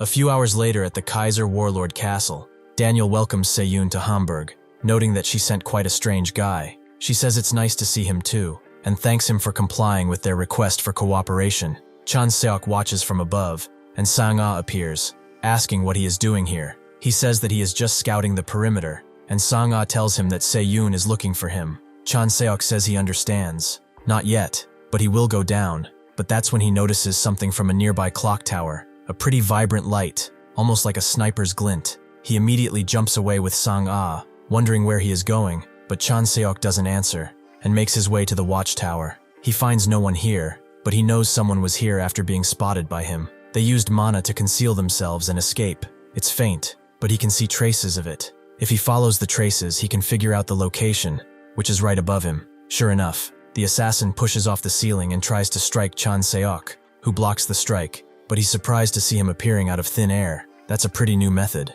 The man did not expect he would find his location right away. It seems he must inevitably suppress him before proceeding. This is Joheum, another descendant of Dangun. Chanseok is surprised by his choice of attire and weapon, a hanbok and a cane sword. Just what kind of Murim concept is that? Joheum tells him it's not a cane sword, it's a Kalamu sword. He unleashes a bunch of strikes towards him, destroying the watchtower, forcing Chanseok to dodge again and again, but he also strikes back. However, something is strange, as Joheum's movements are bizarre. Even though this attack should have definitely hit, he is dodging all of them. Joheum tells him to put in a bit more effort, so he smashes his foot onto the roof and unleashes a pretty swift and devastating spear strike right into Joheum, but suddenly his body splits, claiming that he will never be able to land the hit on his body. Suddenly he shifts, almost like teleporting, and unleashes a bunch of strikes and appears right behind Chanseok, who managed to block most of the strikes, even though one got his cheek. With this, Chanseok is able to figure out two things. He uses clones, and when the clones emerge, his speed and power increase. And he is dead wrong about him not being able to do anything against this bastard. Chanseok thinks that his speed has increased after his divided clones merge. The speed boost must be an innate ability. The problem is the phasing technique that allows attacks to pass through him. Looking at his demeanor, it seems that his phasing technique has never been countered before, but he's out of luck. Of all people to go up against, he had to face him. In the other world, when he encountered a similar opponent that the others were having difficulties with the same principle of attacks going through them, he explained that they aren't just passing through. They are using mana to display their physical bodies in another place. Skills like this can be activated the exact moment when they are attacked, matching the speed of his strike. Therefore, to match that timing, he just needs to recalibrate his attack speed, and that's exactly what he does, actually hitting Joheum, who crouches down, holding his side. He wonders how something like this is even possible. With that speed, he shouldn't have been able to reach his position. Just what exactly is this guy? He moves to charge in again, but that's when they are stopped by a gigantic explosion, distracting them from the fight. Joheum immediately runs away, noting that it seems he had better luck after all, and Chanseok is contacted through his earpiece with someone telling him to stop his pursuit and get back here immediately. The situation is extremely bad, as a chemical gas bomb was dropped in the northern outskirts of Hamburg. Chemical gas is a lethal poison gas that paralyzes the nervous system, even in microscopic amounts. It was a dangerous substance recorded as a forbidden weapon in the history of war and terrorism. Once it spreads, that area instantly turns into basically hell. Chanseok ignores Joheum, noting that he will be on his way. As he continues running through the city, he thinks it is strange. Why didn't they strike Hamburg directly? Do they have some other motive? The voice explains that the South Korean military calculated the impact site, wind direction, and speed, and they estimated that the chemical gas would blanket Hamburg in 15 minutes. If they don't hurry, the relief supplies will be contaminated by the gas as well, so the train is scheduled to depart for the Netherlands in 5 minutes. Chanseok finds it strange that there are no enemies, but there is actually one, and Sayun is holding them off right now. Chanseok has figured out their goal with this. They want to separate Sayun from the train, since that would make capturing the train a lot easier. He asks Sang-ah who Sayun is fighting, and she explains that it's an archer, the same one they saw back in Tsushima. Chanseok's expression hardens as this is quite the mess. The captain of the heirs of Dangun unleashes a devastating strike on Sayun, who blocks it, but the captain continues pushing further and further, not letting her rest at all. It's a fight that nobody can really help in. One of the hunters notes that the relief supplies have been fully loaded, so everyone hurries to get on, and with all of the personnel confirmed to be on board, the train begins its departure just as a large explosion happens outside. They wonder who that archer guy is, as it looks like Sayun was actually getting pushed back. Hopefully she is not losing. Suddenly the door above bursts open by none other than Chanseok, who notes that he barely caught up. He asks what they are doing. Sayun isn't fighting tooth and nail just for them to stand there. Now that those bastards have separated, something is bound to happen soon, so they should all come up and prepare. The hunters remain silent for a moment before one of them contacts all hunters and tells them to head to the shield generator. Seyun stands amidst the wreckage of their fight, thinking that this bastard is incredibly skilled. Is this person the leader of the descendants of Dangun? He notes that she is the 10th ranked hunter for a good reason, it seems, to think that she would block all of his attacks. She apologizes for ruining his plan, but the captain tells her not to worry. The moment they separated her from the train, their victory had already been decided.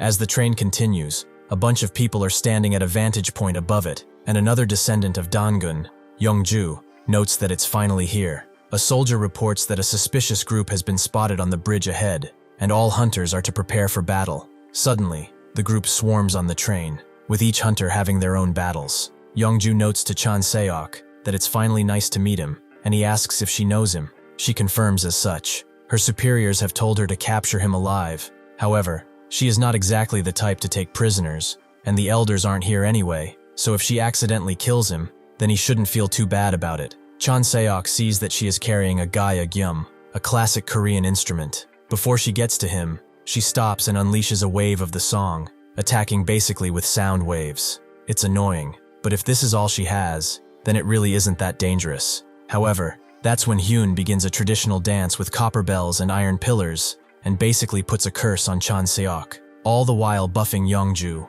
who unleashes another powerful, gigantic wave of sound. Even Sang-ah can feel it. It was like a shockwave. If it's loud enough to be heard from all the way over here, then what about Chanseok? Naturally, his eardrums are almost burst, and he can barely stand up, but her playing is absolute garbage. Youngju tells him that he can never block out sound. He should struggle all he wants until he dies. Chanseok laughs. She says he can't block it, huh? If that is the case, then how about this? He unleashes a paradox flame all over, with Youngju wondering what kind of trick it is. Well, anyway, she needs to tell Hyun to prepare the next attack. However, her voice is not coming out as she speaks. Chanseok expected something like this. She does not seem to be used to a silent battlefield, and because of that, he can disappear well into the flame. She wonders where he went, and never expected that he had such a pathetic little trick up his sleeve. Still, this is 2 against 1. Even if he lands a surprise attack, the other can just take him out. Of course, whoever gets ambushed will likely have to risk death. However, she wonders why Hyun looks like that, and she immediately understands that she is the one being ambushed.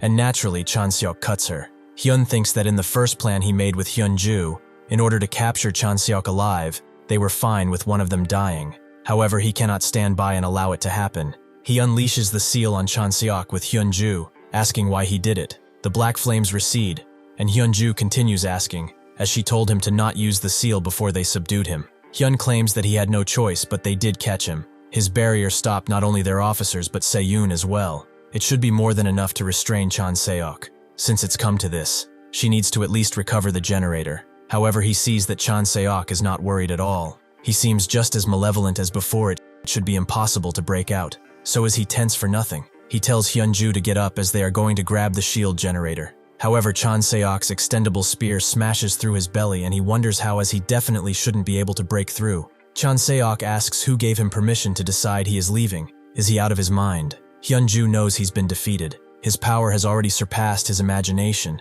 and the shield isn't what matters right now. They must survive. He tells Hyunju to run away as he pulls out his blade. Chanseok agrees. She should try to run, and he should try to run as well, and leave the shield generator behind. He really wants to see them try to run. At the Hamburg Central Station, or what remains of it, Seyun and the captain look at each other, but the captain relinquishes his attack, noting they should call it a day. They are proud of her, as her very existence is proof of the superiority of the Korean race. Seyun sighs. It's the Hwanguk theory. Does he believe in that nonsense too? The Hwanguk theory is the primordial Korea claimed by pseudo-history believers, stating that Hwanguk ruled over all of Eurasia around 60,000 BC, and that they even developed and used submarines and telephones at that time. The descendants of Dangun used this Hwanguk theory to rally their forces. This is a fact well known even in the outside world. The captain denies that one would have to be out of their mind to believe something stupid like that. But does it really matter whether he believes it or not? What matters is that the people who do believe are with him, and because of that faith, they will join him in his grand dream. Faith does not require proof, just belief. With those words, he disappears, leaving Seyun in the aftermath of the battle, which is pretty sizable. Thank you for watching. See you next time.